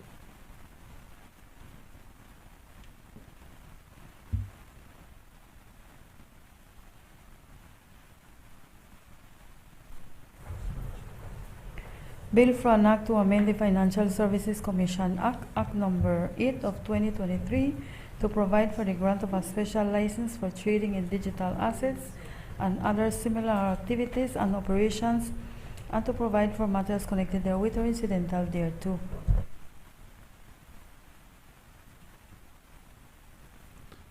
I recognize the Honorable Minister of Foreign Affairs, Foreign Trade, Education, Culture, Science and Technology.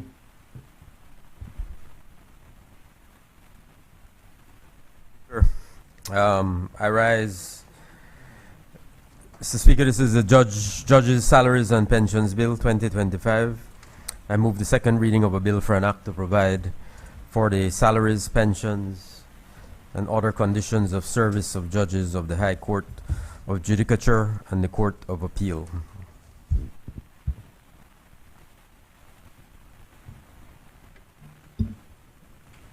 I recognize the member for Queen Square. Madam Speaker, I rise to add to this debate on the Judges' Salaries and Pensions Bill 2025. I understand the reason behind the pension for the judge, that we want to attract more competent judges, that we want to keep them more rooted, longer rooted in Belize, so that they can develop our own legal jurisprudence.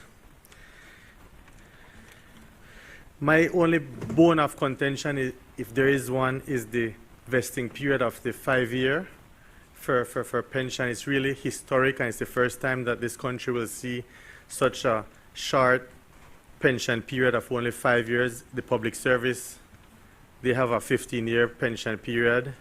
I think Parliament has 2 consecutive terms, or at least 8 years, so 5 years is a first for Belize. And we had the opportunity in the House Committee meeting to actually talk with the technocrat, and it was said that similar jurisdiction like St. Kitts and Nevis, St. Vincent, they were of the opinion that that's an attractive pension scheme to bring judges from abroad.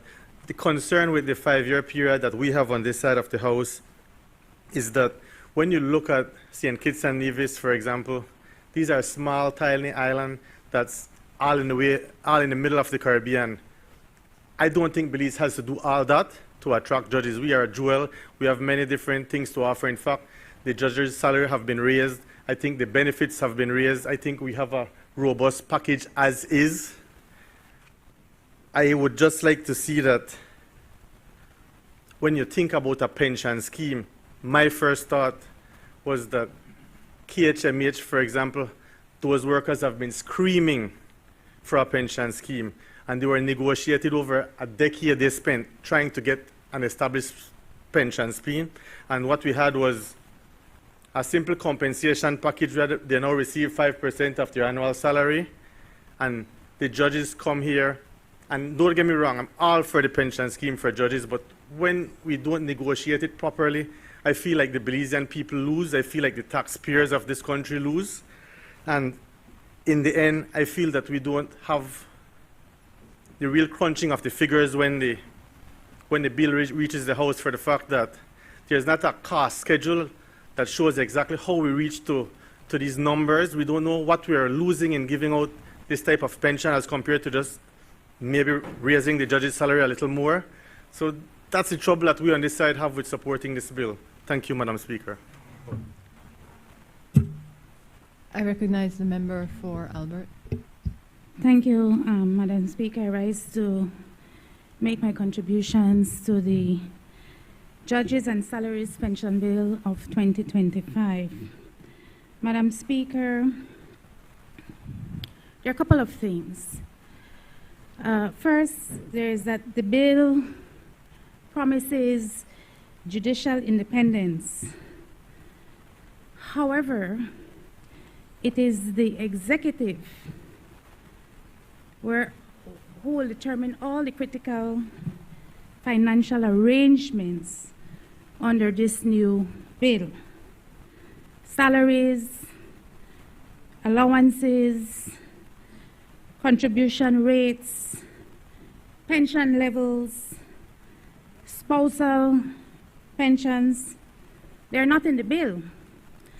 That will be determined entirely by regulations made by the executive. So that is an area of concern. The second area of concern, Madam Speaker, is the vesting period of 5 years. The Pension Act in this country, for members of Parliament, for members of the executive,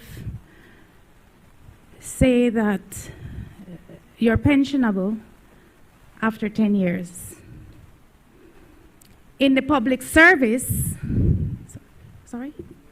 minimum of 8 years. Thank you for the correction. In the public service, the vesting period is 15 years. I believe, Madam Speaker, and we believe that there should be some equity in the system. As it is right now, judges are in the highest salary bracket in the country.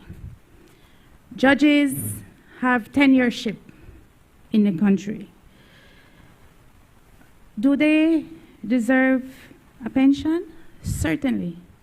I'm not against a pension arrangement, but one that is in line with what the Pension Act of this country provides.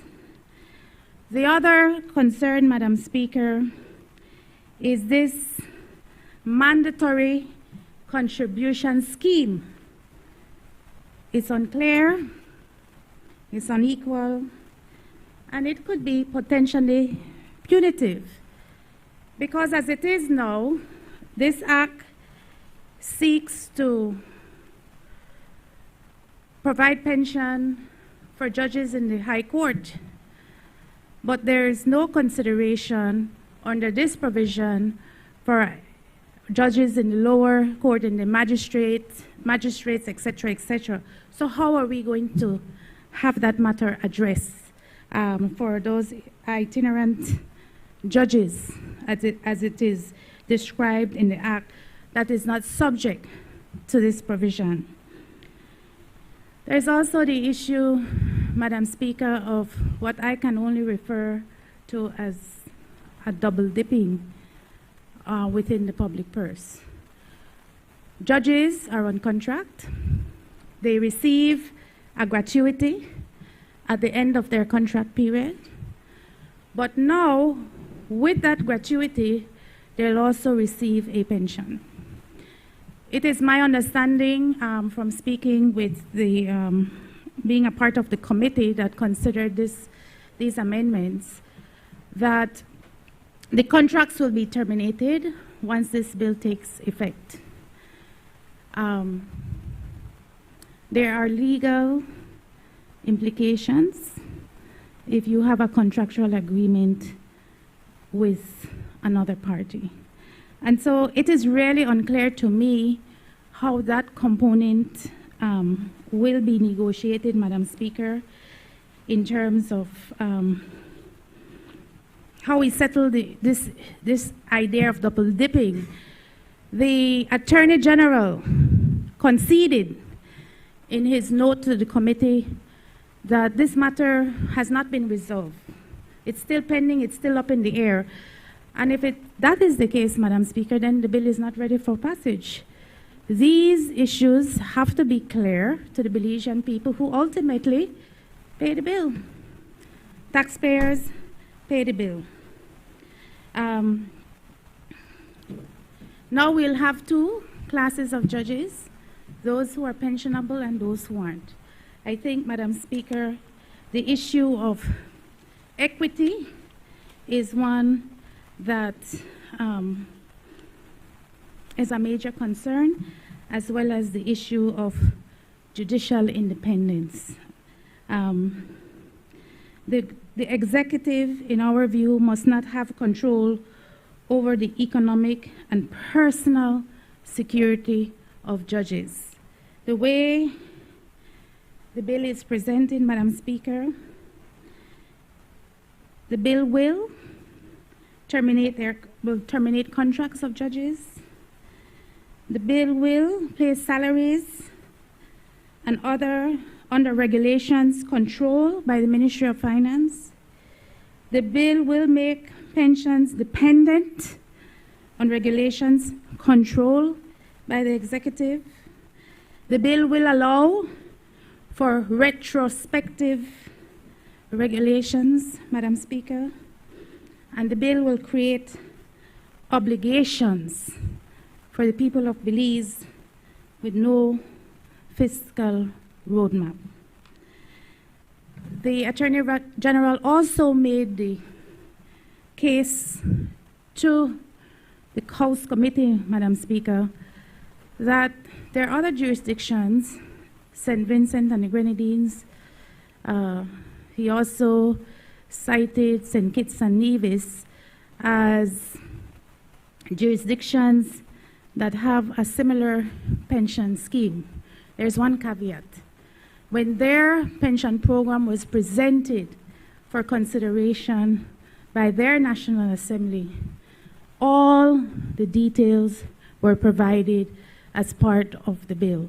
The bill and the regulations were presented together, and so there was a clear understanding of what the commitment would be by the government to judges and what would be the price tag on the Belizean people. So I raise those as serious concerns and ask for the government's consideration. Thank you, Madam Speaker. I recognize the member for Freetown. Thank you. Thank you, Madam Speaker. I thank both members for their contributions, their interventions, and for raising issues of importance. I'll try to address them very quickly. You know, judicial independence is critically important in any democracy, in any country. So this is really a historic, progressive bill that seeks to advance the rule of law, seeks to advance judicial independence. It's something that we in Belize have struggled with for decades. You know, we can recall some very, very dark days under the UDP administration, very dark days for the rule of law, very dark days for the independence of the judiciary. They were very, very comfortable in the UDP with having judges on short-term contracts. The shorter, the better. 1-year contracts, 2-year contracts. The max was a 3-year contract. They were very, very comfortable with that. The previous administration, before they came in, had moved, advanced very, vigorously this objective of security of tenure. We had done that. They, in their terms of office after 2008, really destroyed, eroded all of the progress that we had made in terms of advancing the independence of the judiciary. They went full-blown back into these short-term contracts. So that, is a distinct blemish on the record of the United Democratic Party. So I think it's important as a party for them to appreciate the importance of embracing this very historic move that is being made by this administration to once again advance this important objective of the independence of the judiciary. It's central to economic development, central to economic growth, central to governance. So very, very important that we move away from this issue of having judges on contracts who can then, you are then at the whim and mercy of the administration.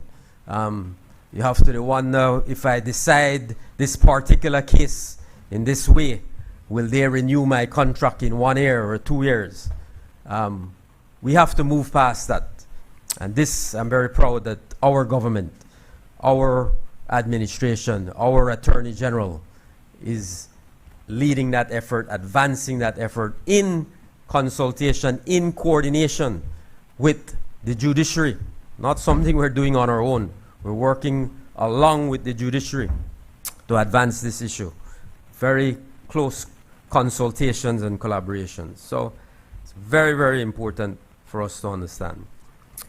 The other issue that was raised was the vesting period. Well, you could always argue about vesting periods.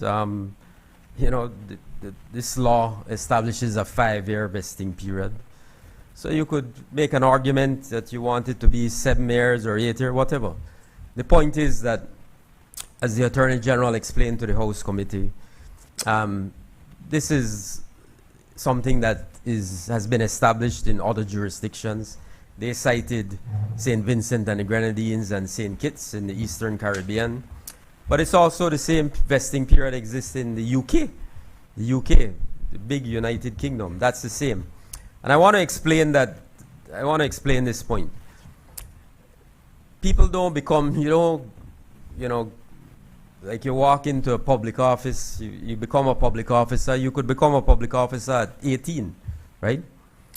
So a young man or a young woman could walk into a government office, get hired, become a public officer at 18. You talk about members of parliament. I think, 21 is the age you can get elected and become a member of parliament. Becoming a judge requires a long period of training and service, distinguished service generally, through your legal career.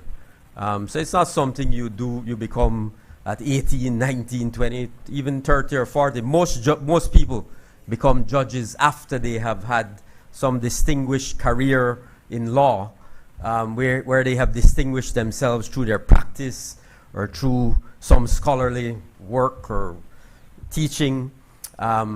So generally, people become judges maybe in their 50s, right? So you can't apply the same principle and say, 15 years before you get your pension. Can't be the case. So that is the unique status of a judge that we have to appreciate and understand. So that's the reason for a shorter 5-year vesting period, which makes absolute sense when you understand and think about the nature of a judge, becoming a judge. Then the final point is this regulations. You talked about regulations and I want to be very clear about the regulations. Yes, ideally, I agree Madam Leader, you want everything presented and packaged. But the regulations will be, there are three parties to determining the regulations, not just some minister sitting in an office and say, oh, these are the regulations. The regulations will be signed by the Governor General on the advice of the Judicial and Legal Services Commission. So the judicial, which is chaired by the Chief Justice and has representation from the Attorney General's Ministry and has representation from the Bar Association and other stakeholders.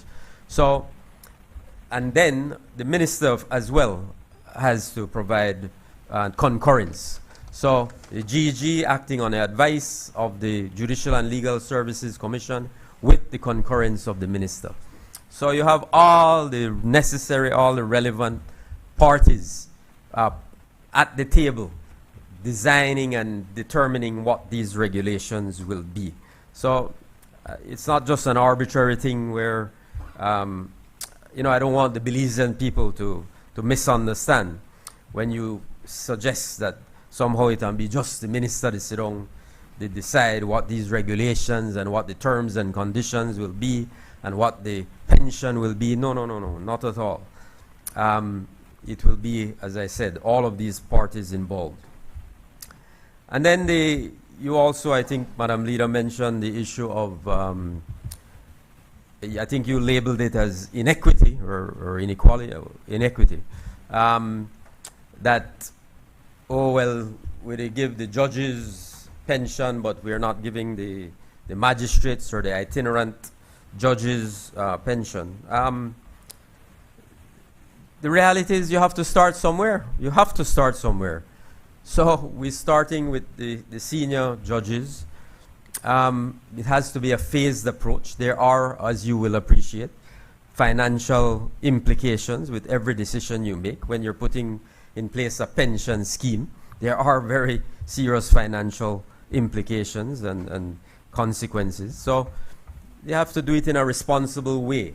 And so while we, of course, would want to do it for everybody, it has to be done in a phased approach. So you start with the senior judges, and hopefully, you know, over the next years and so, it can be extended to everyone in the judiciary. So that, I think, you know, I think those were the issues that were raised. And certainly, you know, I will certainly, I think the Attorney General is already aware of the concerns that have been expressed.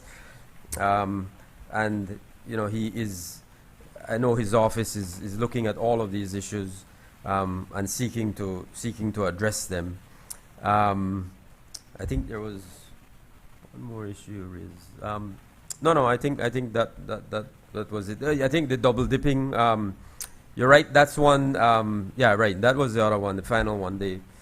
Again there, I think that's a legitimate issue. The Attorney General is seized of that issue. It's something that they will discuss when they are framing the regulations. They will certainly take that into consideration. But certainly, you know, the objective has to be that we eliminate as much as possible any double dipping. So I can assure you, Madam Leader, that that is an issue that is being looked at seriously and being addressed. So I would move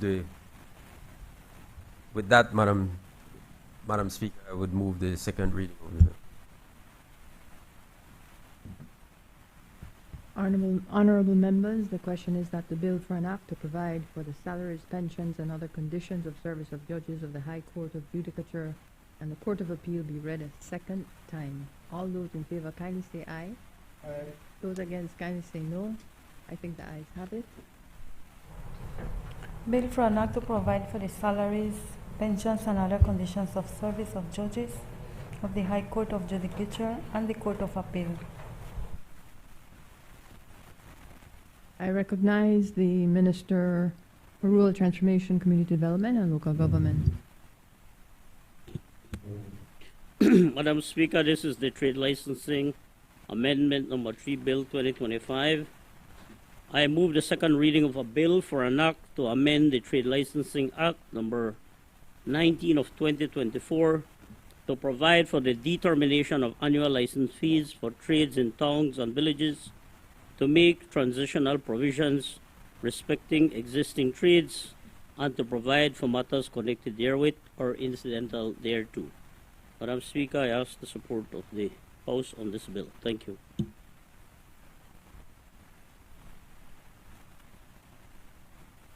We wish to move.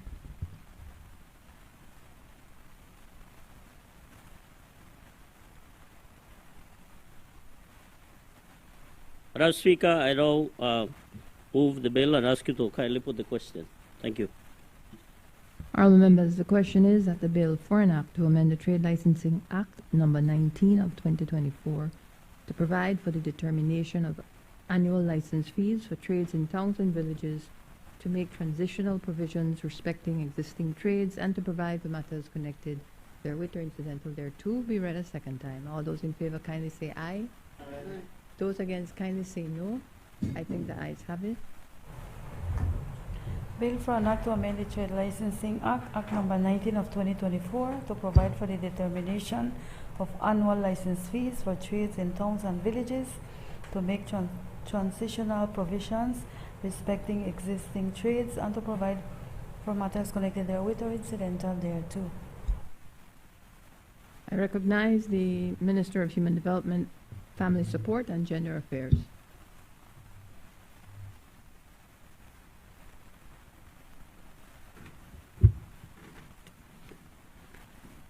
Madam Speaker, I seek the indulgence of the Honourable House to move together the second reading of the Justices of the Peace Amendment Bill 2025 and the Domestic Violence Amendment Bill 2025. Honourable members, the question is that the second I just have to put the question first. Honourable members, the question is that the second reading of the Justices of the Peace Amendment Bill and the Domestic Violence Amendment Bill 2025 be taken together. All those in favour kindly say aye. Aye. Those against kindly say no. I think the ayes have it. I recognize the Minister of Human Development, Family Support and Gender Affairs. I move the second reading of the bill for an act to amend the Justices of the Peace Act, Chapter 119(01) of the Substantive Laws of Belize, Revised Edition 2020, to empower select senior justices of the peace to issue interim protection orders under the Domestic Violence Act, Chapter 178 of the Substantive Laws of Belize, Revised Edition 2020, in urgent and exceptional circumstances, and to provide for matters connected therewith and incidental thereto. I also move the second reading of a bill for an act to amend the Domestic Violence Act, Chapter 178 of the Substantive Laws of Belize, Revised Edition 2020, to empower select senior justices of the peace to issue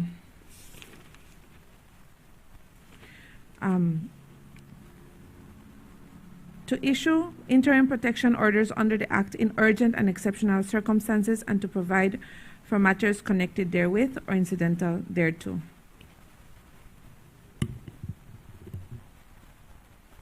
I recognize the Leader of Opposition, Member for Albert. Thank you, Madam Madam Speaker. I'm sorry, we rise to make our contribution to the amendments to the Domestic Violence Act and also to the Justice of the Peace Act. We stand here in full solidarity for these amendments. We understand that it is a quick fix. Some may refer to it as a Band-Aid fix. And there is definitely a need for kind of the comprehensive review that we know is already underway with the consolidation, if you will, of the new domestic violence bill that address gender-based violence. Women, as we know, are disproportionately affected by gender-based violence, by domestic violence, by femicide, and so we support these amendments. I shared, for the benefit of the minister responsible for human development, I shared these provisions with a member of my constituency who has been seeking protection through the system for some time because of domestic violence. And one of the issues she raised with me is the 72-hour period. And she raised it because she had a real concern over an Easter holiday. So the 72 hours would not take into consideration when the courts are out for Easter break. That's a 5-day Easter break, and asked for some consideration, which I didn't even think of myself, if that 72-hour window could be extended, given the nuances of the holidays that we have. Sometimes it's beyond, if it's a long weekend, they may not be able to get the protection even with the amendment as stated, and I thought it was a important issue that I should raise here. But be assured that the government, even though we're not in orange wire bearers, the members of the opposition certainly support this bill. Thank you. Recognize the member for Belize Rural Central. Thank you, Madam Speaker. Not too much to be said except for full support. And Madam Leader and Member for Albert, we thank you and your side of the House for this important support. Members of the public, Madam Speaker, members, we're in orange today. Some people say we look like inmates, but never mind, we are inmates of the National Assembly and the House of Representatives because we believe in doing everything that is necessary to combat domestic violence, gender-based violence, and intimate partner violence. Too many times lately, we have seen instances of persons who are suffering from this purge. Too many times we have seen you approach the courts, they may be there, they may not be there, especially over a weekend or a long weekend. And so I wouldn't call it a quick fix or a band-aid, but I would call it an additional tool in the toolkit of trying to assist our people who are suffering from domestic violence. And I think it is a good move. Thank you, Minister of Human Development, Member for Corozal Bay, for bringing it forward. And thank you very, very much again for the support. If you would allow me, I would just like to mention that in our Women Parliamentary Caucus, I have said it to the media, and I want to say it here, in our Women Parliamentary Caucus, which has taken full cognizance of this issue, when we go to the Women's Parliamentary Caucus, we leave our party politics at the door. Now, you might say to me, somebody skeptical might say to me that that is impossible because we have red and we have blue, and that is the way our lives are in Belize. But as much as we possibly can, Madam Speaker, we do leave the party politics at the door, because when it comes to women's issues and issues of the protection of our people, it is exceedingly, exceedingly important.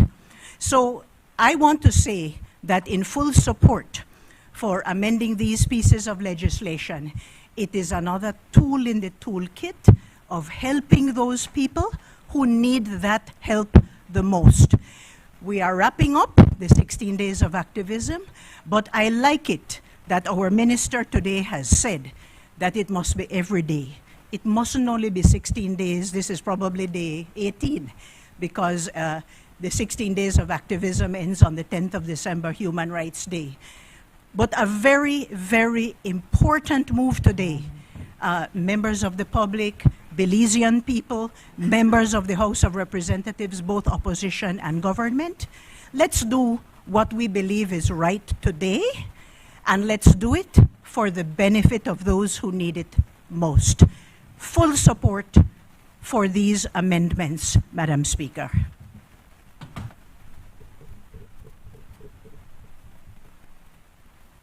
I recognize the Minister.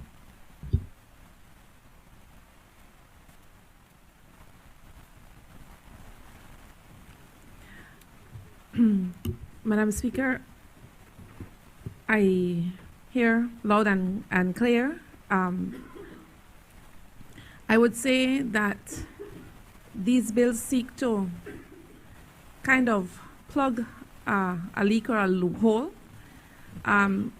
There are too many women that are far away from a magistrate. Magistrates are not always available, or gender-based violence really has no time period in which it's active and it turns off. And more often than not, it happens on weekends when people are out celebrating. Celebrations turn sour. During nights, at odd hours, after midnight, there's not always a magistrate available to hear these cases. There is already a process for interim protection orders through the magistrate's court that allows it to be speedy and allows for a 72-hour protection order. I believe that the intention is that even though we have a longer holiday period during Easter, which again, because there's lots of alcohol involved and a lot of celebrations, and a lot of times these provide the perfect storm for gender-based violence and intimate partner violence, that there may be an additional protection order if it doesn't cover the time for the matter to be heard by a magistrate. A lot of times, I think what's good about this bill is that it will take protection to police stations all the way. So sometimes, for example, in the villages, I know San Narciso has a police station. I know Sarteneja has a police station. I know a lot of the bigger villages have police stations. You don't have magistrates there, but women, especially because they're the ones that are most victims of gender-based violence and domestic violence, will be able to seek interim protection orders there. So I think it's important that we take protections to those that most need it as far, into the areas that we can, not only at the magistrate's court. And so I believe that, and I've said very publicly that this was pointed out to me by a senior justice of the peace in my own constituency. And I believe that we are stronger together when we can listen, just as you have, Honorable Member for Albert, to your constituents. And I believe that when we keep an open heart and we keep an open ear, the people will tell us what they need. They will come forward and show us what work needs to get done that matters to them. I believe that these bills matter.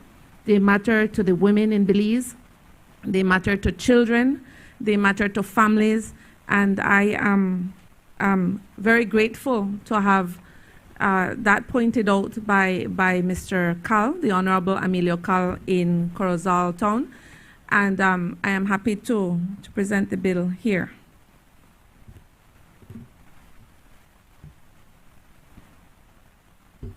Honorable members, the question is that the bill for an act to amend the Justices of the Peace Act, Chapter 11901 of the Substantive Laws of Belize, Revised Edition 2020, to empower select senior justices of the peace to issue interim protection orders under the Domestic Violence Act, Chapter 178 of the Substantive Laws of Belize, Revised Edition 2020, in urgent and exceptional circumstances, and to provide for matters connected therewith or incidental thereto be read a second time. All those in favor kindly say aye. Those against, kindly say no. I think the ayes have it. Honorable members, the question is that the bill for an act to amend the Domestic Violence Act, Chapter 178 of the Substantive Laws of Belize, Revised Edition 2020, to empower select senior justices of the peace to issue interim protection orders under the Act in urgent and exceptional circumstances, and to provide for matters connected therewith or incidental thereto be read a second time. All those in favor kindly say aye. Those against kindly say no. I think the ayes have it. Bill for an act to amend the Justices of the Peace Act, Chapter 1901 of the Substantive Laws of Belize, Revised Edition 2020, and the bill for an act to amend the Domestic Violence Act, Chapter 178 of the Substantive Laws of Belize, Revised Edition 2020. Committee of the Whole House on Bills. Honorable members, the House will now resolve into a committee of the whole House to consider the bills that were read a second time. I would like to ask the media and any persons in the gallery to leave during the portion of this sitting.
Bills for third reading.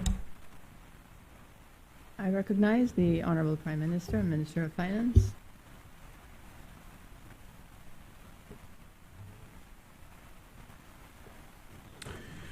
Madam Speaker, I rise to report that the Committee of the Whole House has considered the customs and Madam Speaker, I rise to report that the Committee of the Whole House has considered the Sugar Industry and Cogeneration Project Amendment Bill 2025 and passed it without amendment. I now move the third reading of that bill. Madam Speaker, standing order for the same one, I'd like to request a division, please. Clerk, a division has been requested.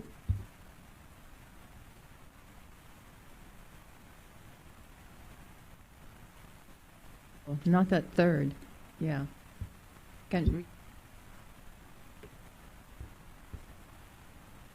You consulted whom?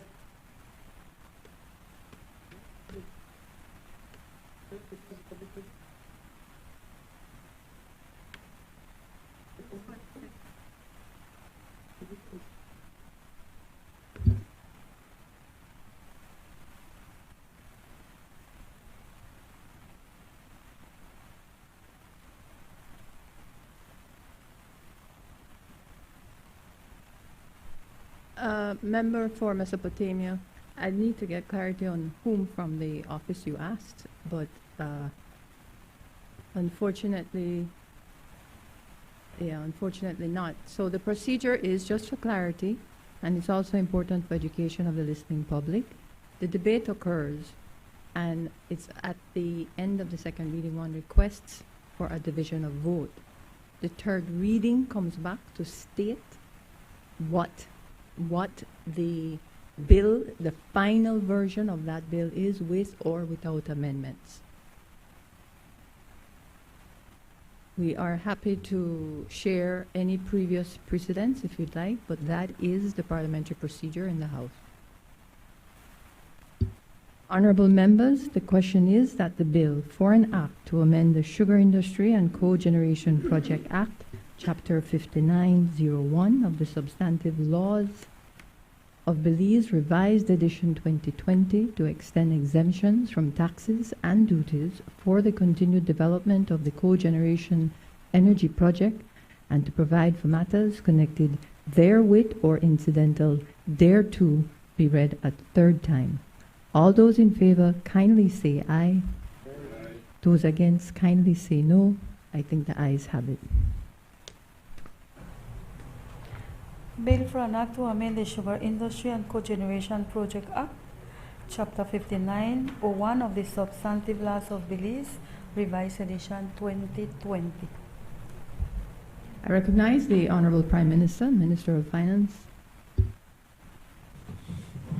Madam Speaker, I rise to report that the Committee of the Whole House has considered the Customs and Excise Amendment Number 2 Bill of 2025 and passed it without amendment. I now move the third reading of that bill. Honorable members, the question is that the bill for an act to amend the Customs and Excise Duties Act, Chapter 48 of the Laws of Belize, Revised Edition 2020, to vary the rate of duty on soups and broths in solid or powder form, including ramen noodles and other related items in the customs tariff and trade classification, and to provide for matters connected therewith or incidental thereto, be read a third time. All those in favor kindly say aye. Those against kindly say no. I think the ayes have it.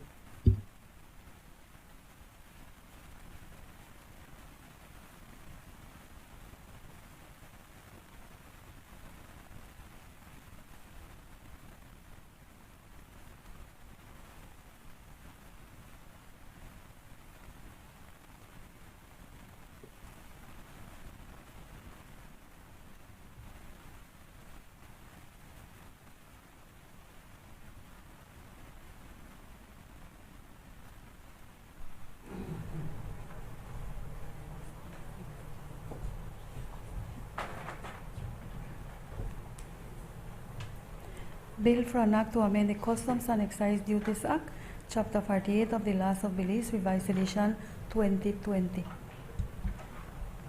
I recognize the Honorable Prime Minister and Minister of Finance. Madam Speaker, I rise to report that the Committee of the Whole House has considered the Money Laundering and Terrorism Prevention Amendment Bill 2025 and passed it without amendment. Honorable members, the question is that the bill for an act to amend the Money Laundering and Terrorism Prevention Act, Chapter 104 of the Substantive Laws of Belize, to satisfy the requirements of the Financial Action Task Force recommendation with respect to digital assets and digital asset service providers, and to provide for matters connected therewith or incidental thereto be read a third time. All those in favor kindly say aye. Aye. Those against kindly say no. I think the ayes have it. Bill for an act to amend the Money Laundering and Terrorism Prevention Act, Chapter 104 of the Substantive Laws of Belize.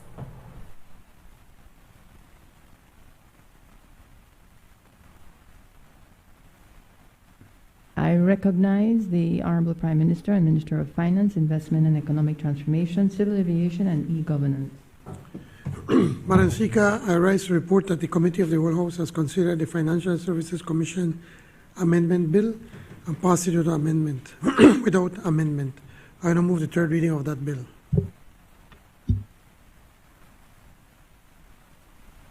Honorable members, the question is that the bill for an act to amend the Financial Services Commission Act, Act Number 8 of 2023, to provide for the grant of a special license for trading in digital assets and other similar activities and operations, and to provide for matters connected therewith or incidental thereto be read a third time.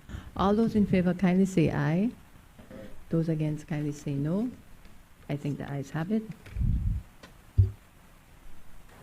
Bill for an act to amend the Financial Services Commission Act, Act Number 8 of 2023. I recognize the Honorable Minister of Foreign Affairs and Foreign Trade. Madam Speaker, I rise to report that the Committee of the Whole House has considered the Judges' Salaries and Pensions Bill 2025 and passed it without amendments.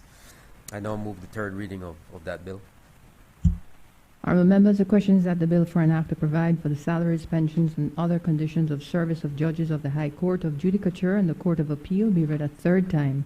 All those in favor kindly say aye. Aye. Those against kindly say no. I think the ayes have it. Bill for an act to provide for the salaries, pensions, and other conditions of service of judges of the High Court of Judicature and the Court of Appeal. I recognize the Honorable Minister of Rural Transformation, Community Development, and Local Government. Madam Speaker, I rise to report that the Committee of the Whole House has considered the Trade Licensing Amendment Number 3 Bill 2025 and passed it without amendment. I now move the third reading of that bill. Honorable members, the question is that the bill for an act to amend the Trade Licensing Act Number 19 of 2024 to provide for the determination of annual license fees for trades in towns and villages, to make transitional provisions respecting existing trades, and to provide for matters connected therewith or incidental thereto be read a third time. All those in favor kindly say aye.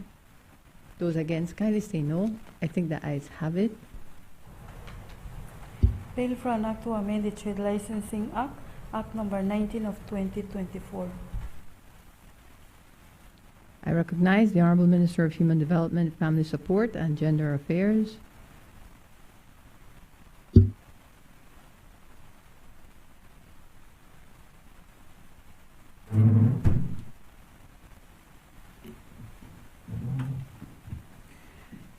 Madam Speaker, I rise to report that the Committee of the Whole House has considered the Justices of the Peace Amendment Bill 2025 and passed it with amendments. I now move the third reading of that bill. Honorable members, the question is that the bill for an act to amend the Justices of the Peace Act, Chapter 11901 of the Substantive Laws of Belize, Revised Edition 2020, to empower select senior justices of the peace to issue interim protection orders on the Domestic Violence Act, Chapter 178 of the Substantive Laws of Belize, Revised Edition 2020, in urgent and exceptional circumstances, and to provide for matters connected therewith or incidental thereto be read a third time. All those in favor kindly say aye. Those against kindly say no. I think the ayes have it. Bill for an act to amend the Justices of the Peace Act, Chapter 1901 of the Substantive Laws of Belize, Revised Edition 2020. I recognize the Honorable Minister of Human Development, Family Support, and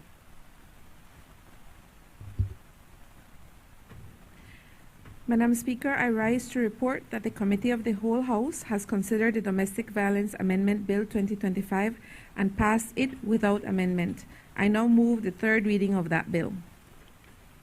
Honorable members, the question is that the bill for an act to amend the Domestic Violence Act, Chapter 178 of the Substantive Laws of Belize, Revised Edition 2020, to empower select senior justices of the peace to issue interim protection orders under the Act in urgent and exceptional circumstances, and to provide for matters connected therewith or incidental thereto, be read a third time.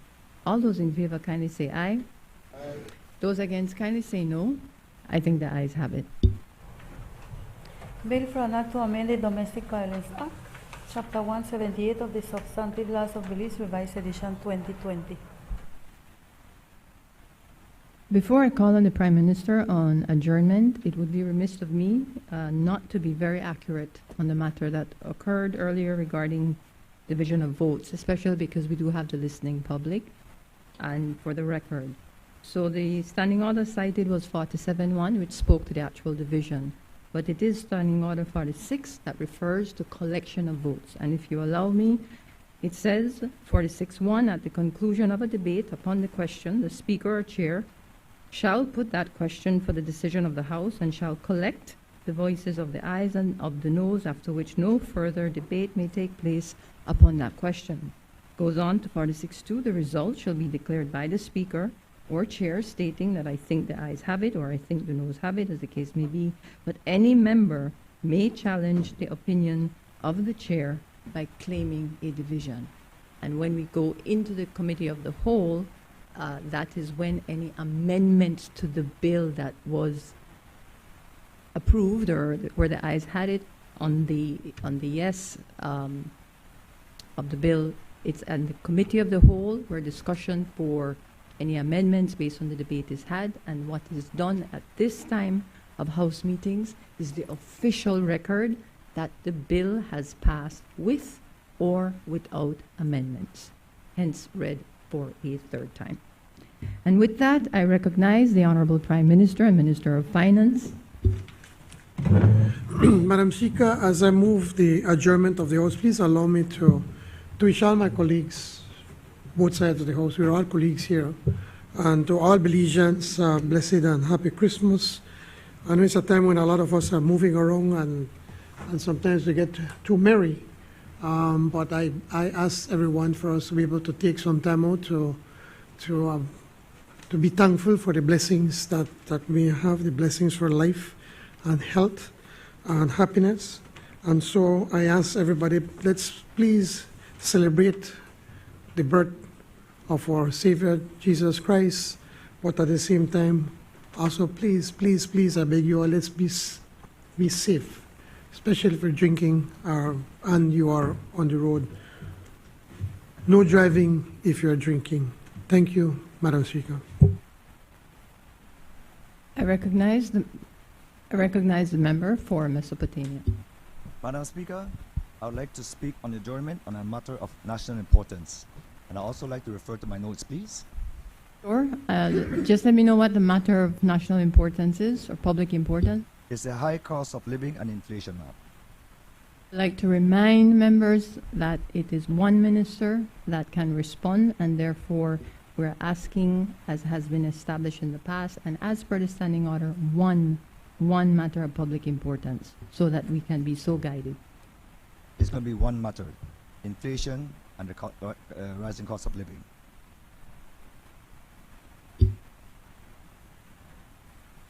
Lord, man, if I could talk Creole, you could understand. If I talk English, you could understand.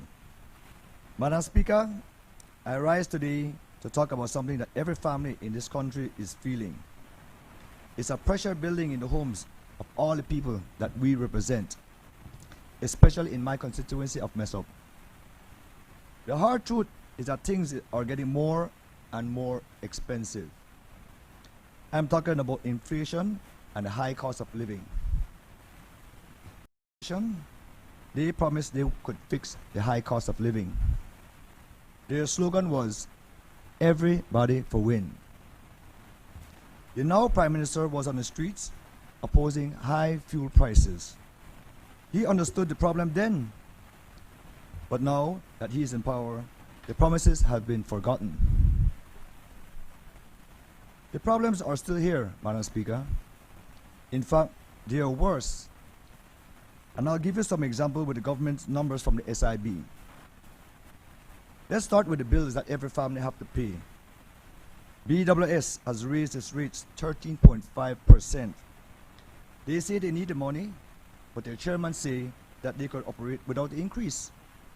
So where is the money going? Their debt has almost doubled from 58 million in 2020 to 107 million 2025. And while they're asking us to pay more, their spending in travels have increased by 72%. Their donations have went up by 800%. Yes, and I could document that, Madam Speaker. I have the right here in my phone if we need documentation to fact check me. They hired more managers and more staff, costing millions more. That doesn't sound like a company that is short on cash. Sounds like a company that is short on discipline. And now we hear BEL wants to raise rates by almost 14% starting January 1st. Happy New Year, guys. That's our New Year's gift. Another bill is going up. On top of that, we have the secret deal for BTL to buy out the Smart Business Company, Centaur Cable, and Central TV and Internet, which is also owned by the brother of the chairman of BTL. Madam Speaker, this buyout does not make financial, economic, or common sense for the people of this country. But the other side really don't care. They don't care because few people will benefit from this deal while the others suffer. And this buyout will eliminate the competition. We all know what that means when you have no competition. The Prime Minister just said earlier, with competition, prices go down. Madam Speaker, the government says inflation is low, only 0.9%. But that number doesn't mean anything to a mother in mess up trying to buy groceries. Let's talk about the real numbers. The government-owned SIB tells us the true story in just this year. The price of beef, 8.3, up. Fish, 8.8. Water, 7.7. Soft drinks, 6.4. Fruits and juices, 11.6. Watermelon, 14%, just to name a few, Madam Speaker. These are not luxury items. These are the food that people eat. And the prices are getting out of control. Madam Speaker, the Prime Minister knew this is wrong. He knew it was wrong when he was in the opposition. In 2017, when the now Prime Minister was opposing high fuel prices, he said about the former Prime Minister, and I quote, quote unquote, "This is unsustainable. This is unacceptable because the burden he's putting on the people is just way too much. We are at a breaking point and he needs to act, and he needs to act soon as possible." End of quote. Prime Minister Briceño was right then, Madam Speaker. So why is he wrong now? The burden is heavier, the breaking point is closer, and the man who demands action then gives us only excuses now. I'm not just here to criticize, Madam Speaker. I always try to be more balanced. I'm here to offer solutions, common sense solutions that could actually help the people.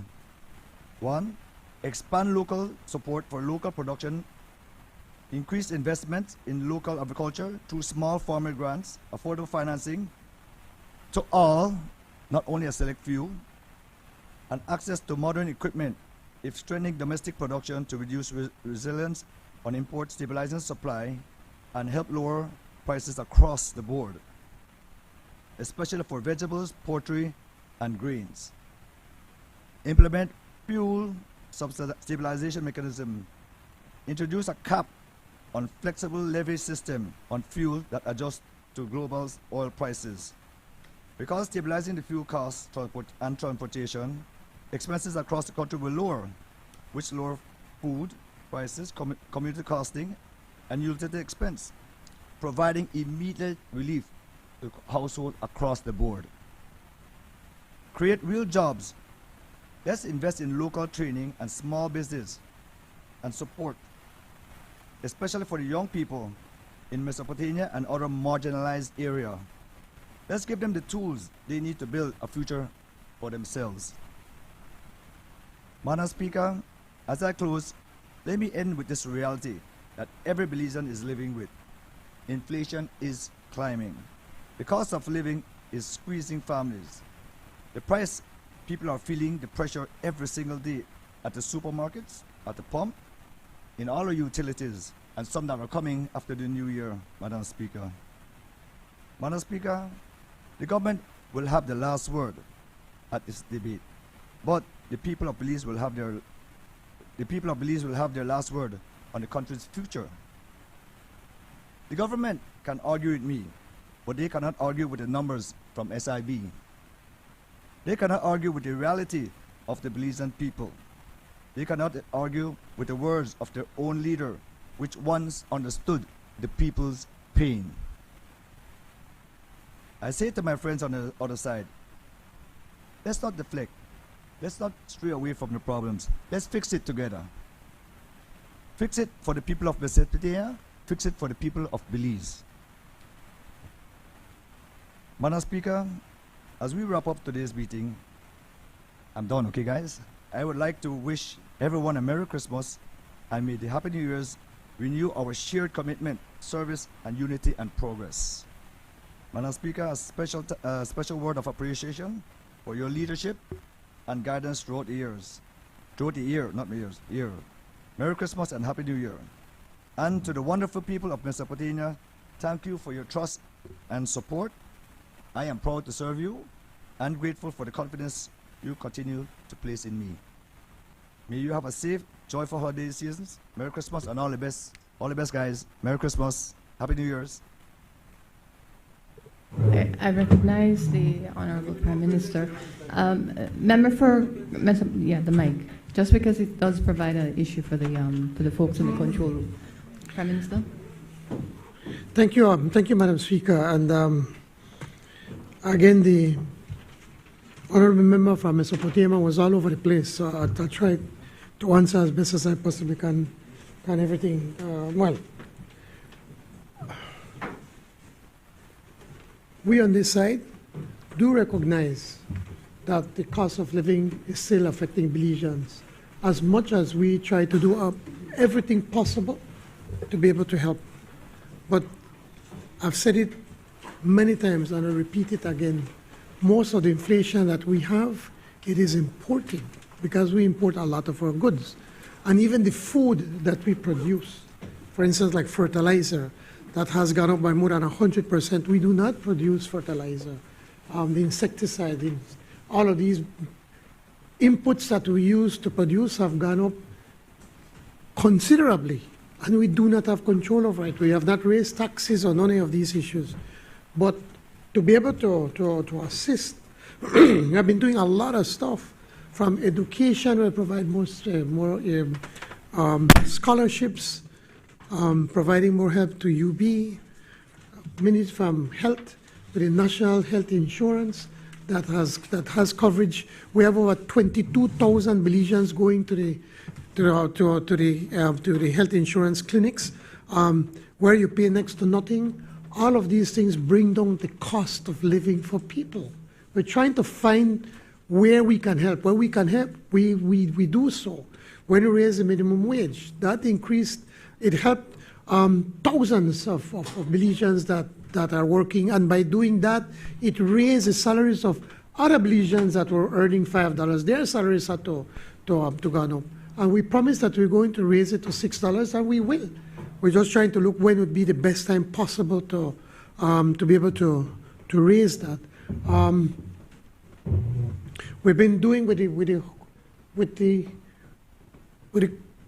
CDF, the Constituency Development Fund, of which both sides of the House get, that we be able to assist people with food pantry, providing groceries for people. There are so many things that we've been doing to be able to help this country, our citizens. And when it comes now to help our small businesses, we have been doing, there's no government that has the record of what we're doing for them. I would urge you to go to Beltrade, Minister, member from Mesopotamia, to sit down so that they could properly explain to you what all they're doing. We've been working a lot with MSMEs. For the first time ever, we're providing them tax exemptions. We're providing them abilities to be able to import their machinery, their equipment for duty-free, up to $1 million over 4 years. We've been providing them for them to come in and to register with GST, and we provide them that holiday so they don't have to be taxed and they would not be penalized for registering. So we've been holding in their hands, working with them. We're providing endless workshops for them with women. The honorable member from Corozalbi will tell you we had a special program to train women to be able to fix phones, and we've done that all across the country, and so we are working with them. Many farmers, for instance, I could tell you about the sugar industry. When they're bringing in a truck, and now they're bringing in harvesters and they're bringing in tractors, they write to us asking for duty exemptions. We give it to them. Small farmers that are wanting to produce, if they're bringing in, if they want to do an irrigation system, we help them. So we have been working hand in hand with the private sector, and especially with small businesses, to be able to provide them, to help them so that they could get on their feet, and then to be able to produce more and more for this country. We are not blind, and we're not tone deaf to what's happening on the streets. We walk, I could tell you, all of us, we walk in our constituencies. I walk all over the country, and I meet with people, and we're telling them we're doing everything possible, and people understand that a lot of these things, where the prices go up, we do not have a control of.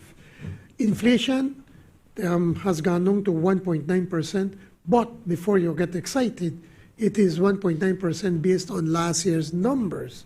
But when you compare to 2020, when inflation raised its ugly head after the COVID, of course, it is high.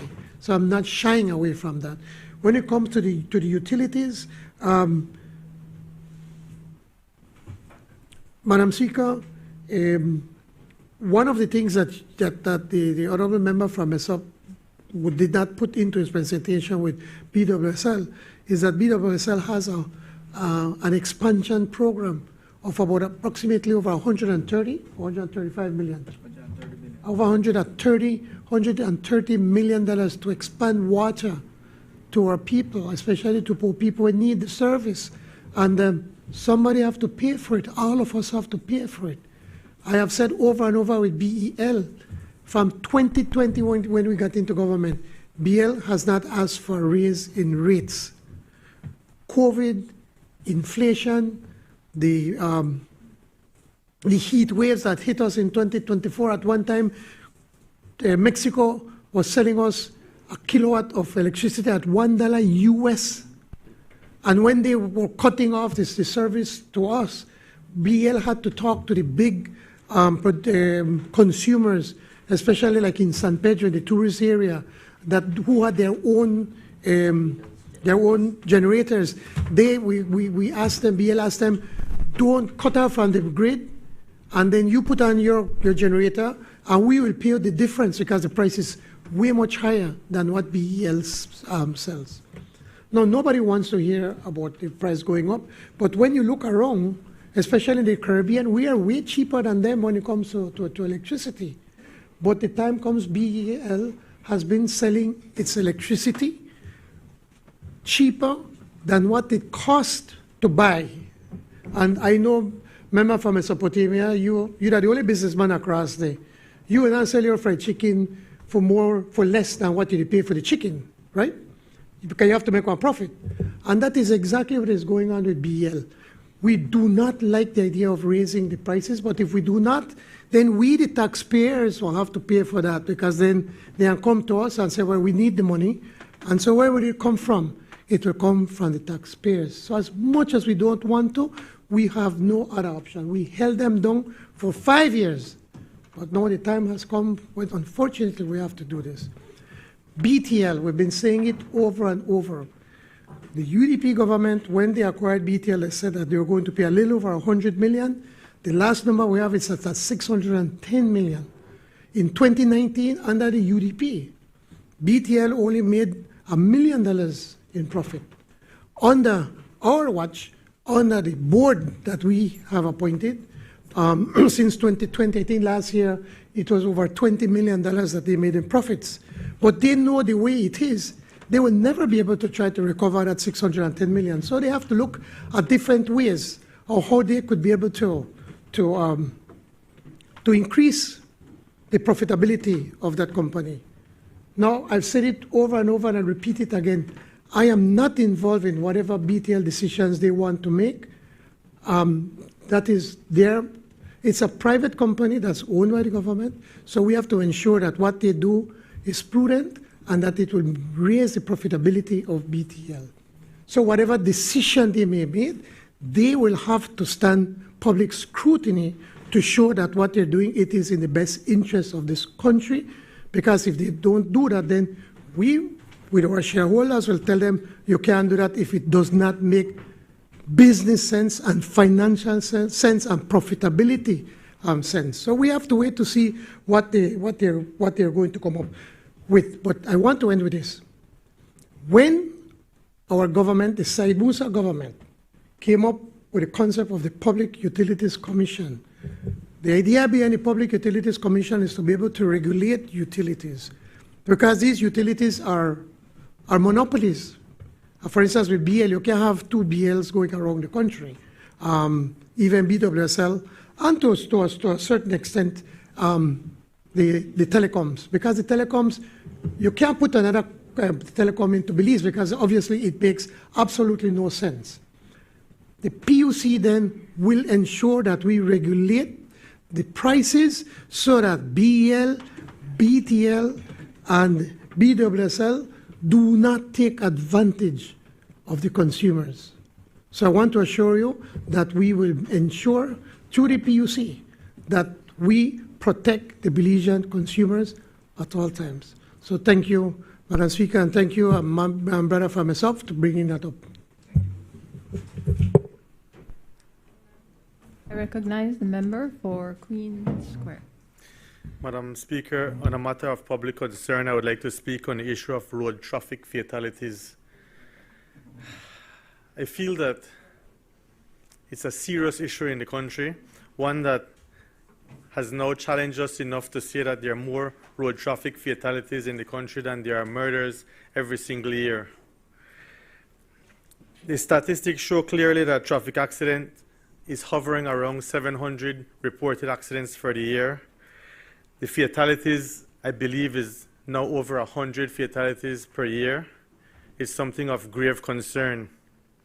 I can remember when the gang violence in Belize City started up, and we paid little or no mind to it as a government, not hitting any side in particular there. I just don't want to close the door after the horse has bolted out the stable again, because it takes draconian measures like we're introducing in the gang system to try to bring back the crime rate in Belize City. And I wouldn't like to see that the traffic fatalities reaches a stage that we have to take draconian measures to bring back the road traffic fatalities down where it belongs. I know that the government has intended to improve the traffic-related accident through amending legislation that will be coming in the new year. Mainly the breathalyzers, I think, is one of the main amending legislation that's waiting to come. I think it's really a valiant effort that we're trying to implement the laws as it comes, or as it pertains to breathalyzers. As well, I believe there will be an increase in fines. But all this will come after the Christmas season. And we all know what we do as Belizeans in this country during the Christmas season. We drink, and I hope we drink responsible. I hope that if we drink, we don't drive. And I hope that in the new year, while all those amendments to legislation will come, it won't come with new taxes, because I don't think the Belizean people is ready to handle all the taxes that would come with that. So I would just ask the government to be very conscious of that. And particularly during this Christmas season, the checkpoints, I call it the Chester checkpoints, because the lines were reaching so long to the point whereby I believe only the then Commissioner of Police, Chester Williams, could have actually narrowed and slowed down the lines. We really wouldn't want, as a Belizean society, to be going through those long checkpoints just for looking for license, looking for insurance. I feel that we have to be more strategic with the checkpoints. We need to look for those who are drinking while driving, and that will definitely narrow down the amount of people we have to stop and inconvenience during this Christmas season. With that said, I ask the people of Queen Square to continue their valiant support through this time of being in opposition. I am grateful to them for being here. I would like to also thank Madam Speaker, as I see she's bold. She continues to recover well. I wish her well. I also wish everyone a Merry Christmas and Happy New Year. Thank you. Recognize the Minister for Transport. Thank you, Madam Speaker. I'd already packed my bags, but I had to reopen. But really, I get the essence of the presentation from the member from Queen Square. I think recognizes, as we all do, that we have a serious issue with traffic across our country. And what we have determined to do on our side is to find the best solutions that would address the problems, and not to sit by and allow these situations to fester and to become worse. So I think in essence the member from Queen Square has raised a number of issues, and I think in good faith that we want to work together to be able to find solutions. And I want to respond in that spirit. In the case of motorcycles, let's start there. Last year, in 2024, sadly we had 62 fatalities related to motorcycles. Now this year we're already at 43. And it is really sad to see, especially the large number of them are young people. You may have heard over the weekend that we had two under 16 teenagers who were involved in accidents. One of them 14 and one of them 16. And it requires that we as a government together address these grave matters, because when these young people or anybody get into these accidents, we must recognize the serious impact that it has on their families. In the worst case scenario where you have fatalities, families may lose a bread earner for the home, and so we must do something. With the motorcycle training, what we have been doing is listening across the board and getting in good suggestions. We have clearly motorcycle riders who are very responsible, and we recognize that from day one, and we reached out to them to get their inputs and their ideas. And what did we hear from them? Many of them who have been careful over their lives in terms of how they carry themselves on the highways are in fact ashamed that you have a lot of inexperienced riders on the road who give them a bad name. And you see that every day on the highways.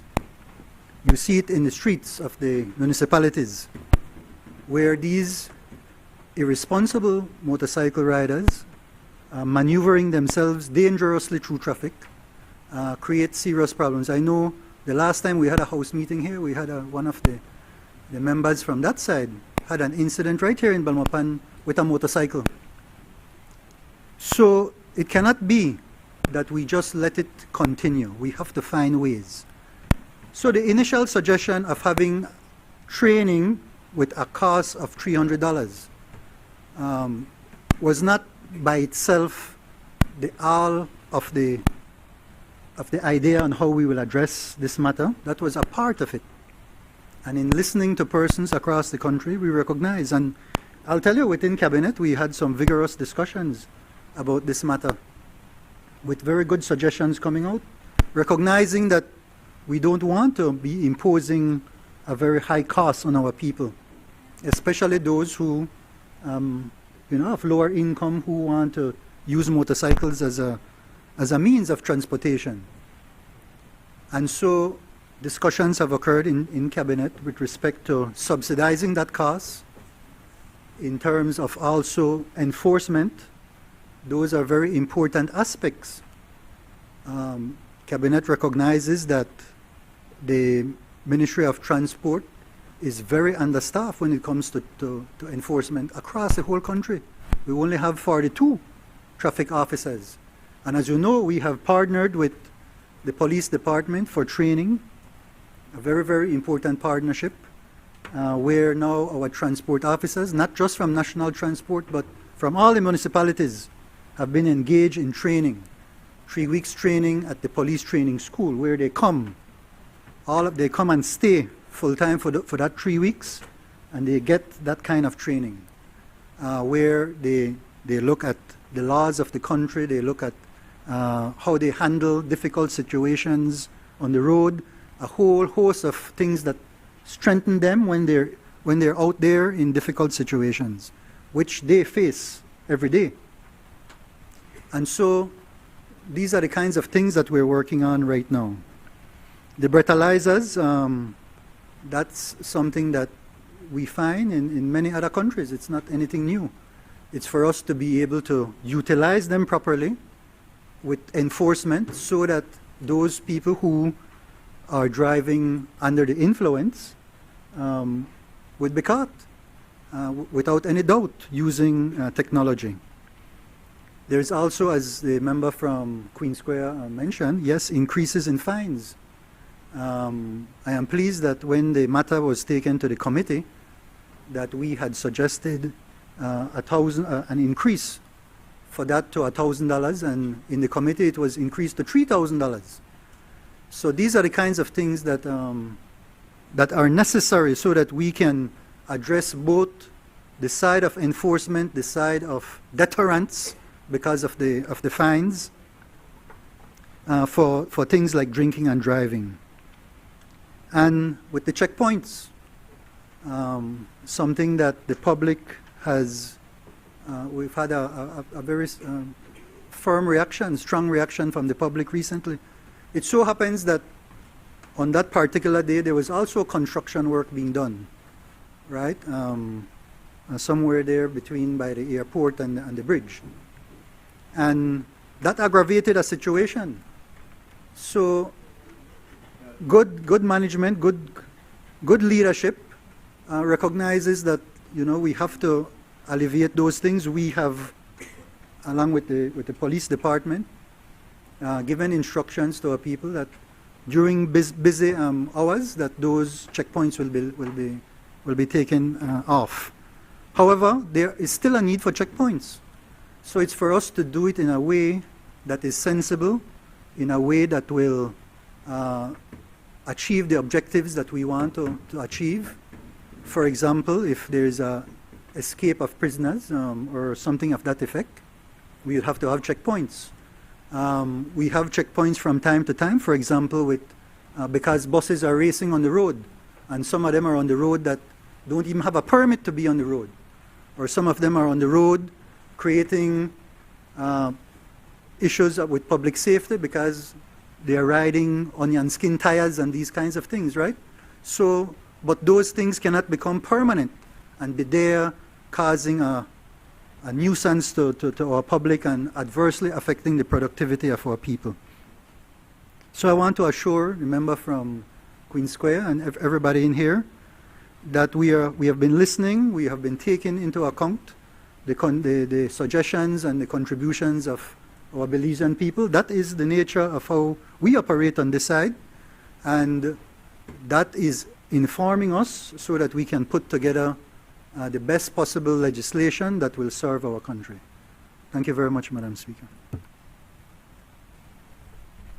I recognize the Leader of Opposition, Member for Albert. Thank you, Madam Speaker, and I will be very brief. I stand to join the Prime Minister in extending happy holiday season to all Belizeans through the length and breadth of this country. We pray that you are safe, that you get to spend quality time with your loved ones. My heart goes out to every family who has lost a loved one this year, and even before. I've had that experience, and I can tell you the holidays are pretty tough. And so enjoy your loved ones when you have them, make the most of them. Be careful on the roads so that you can get home safely to the people that you love. I want to thank especially and wish especially the people of Albert who continue to love me and support me and serve as my greatest champions at this holiday season. I want to know that sometimes I forget to say how much they mean to me, but I wouldn't be standing here had I not have the support of the great people of Albert.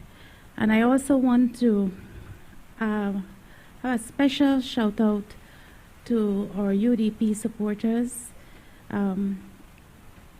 We are rebuilding our great United Democratic Party in an effort to continue to defend our democracy and to hold ourselves and our government to account. So, Merry Christmas to my colleagues, to you, Madam Speaker, to the staff here at the National Assembly who continue to do a Herculean job. Thank you, Madam Speaker.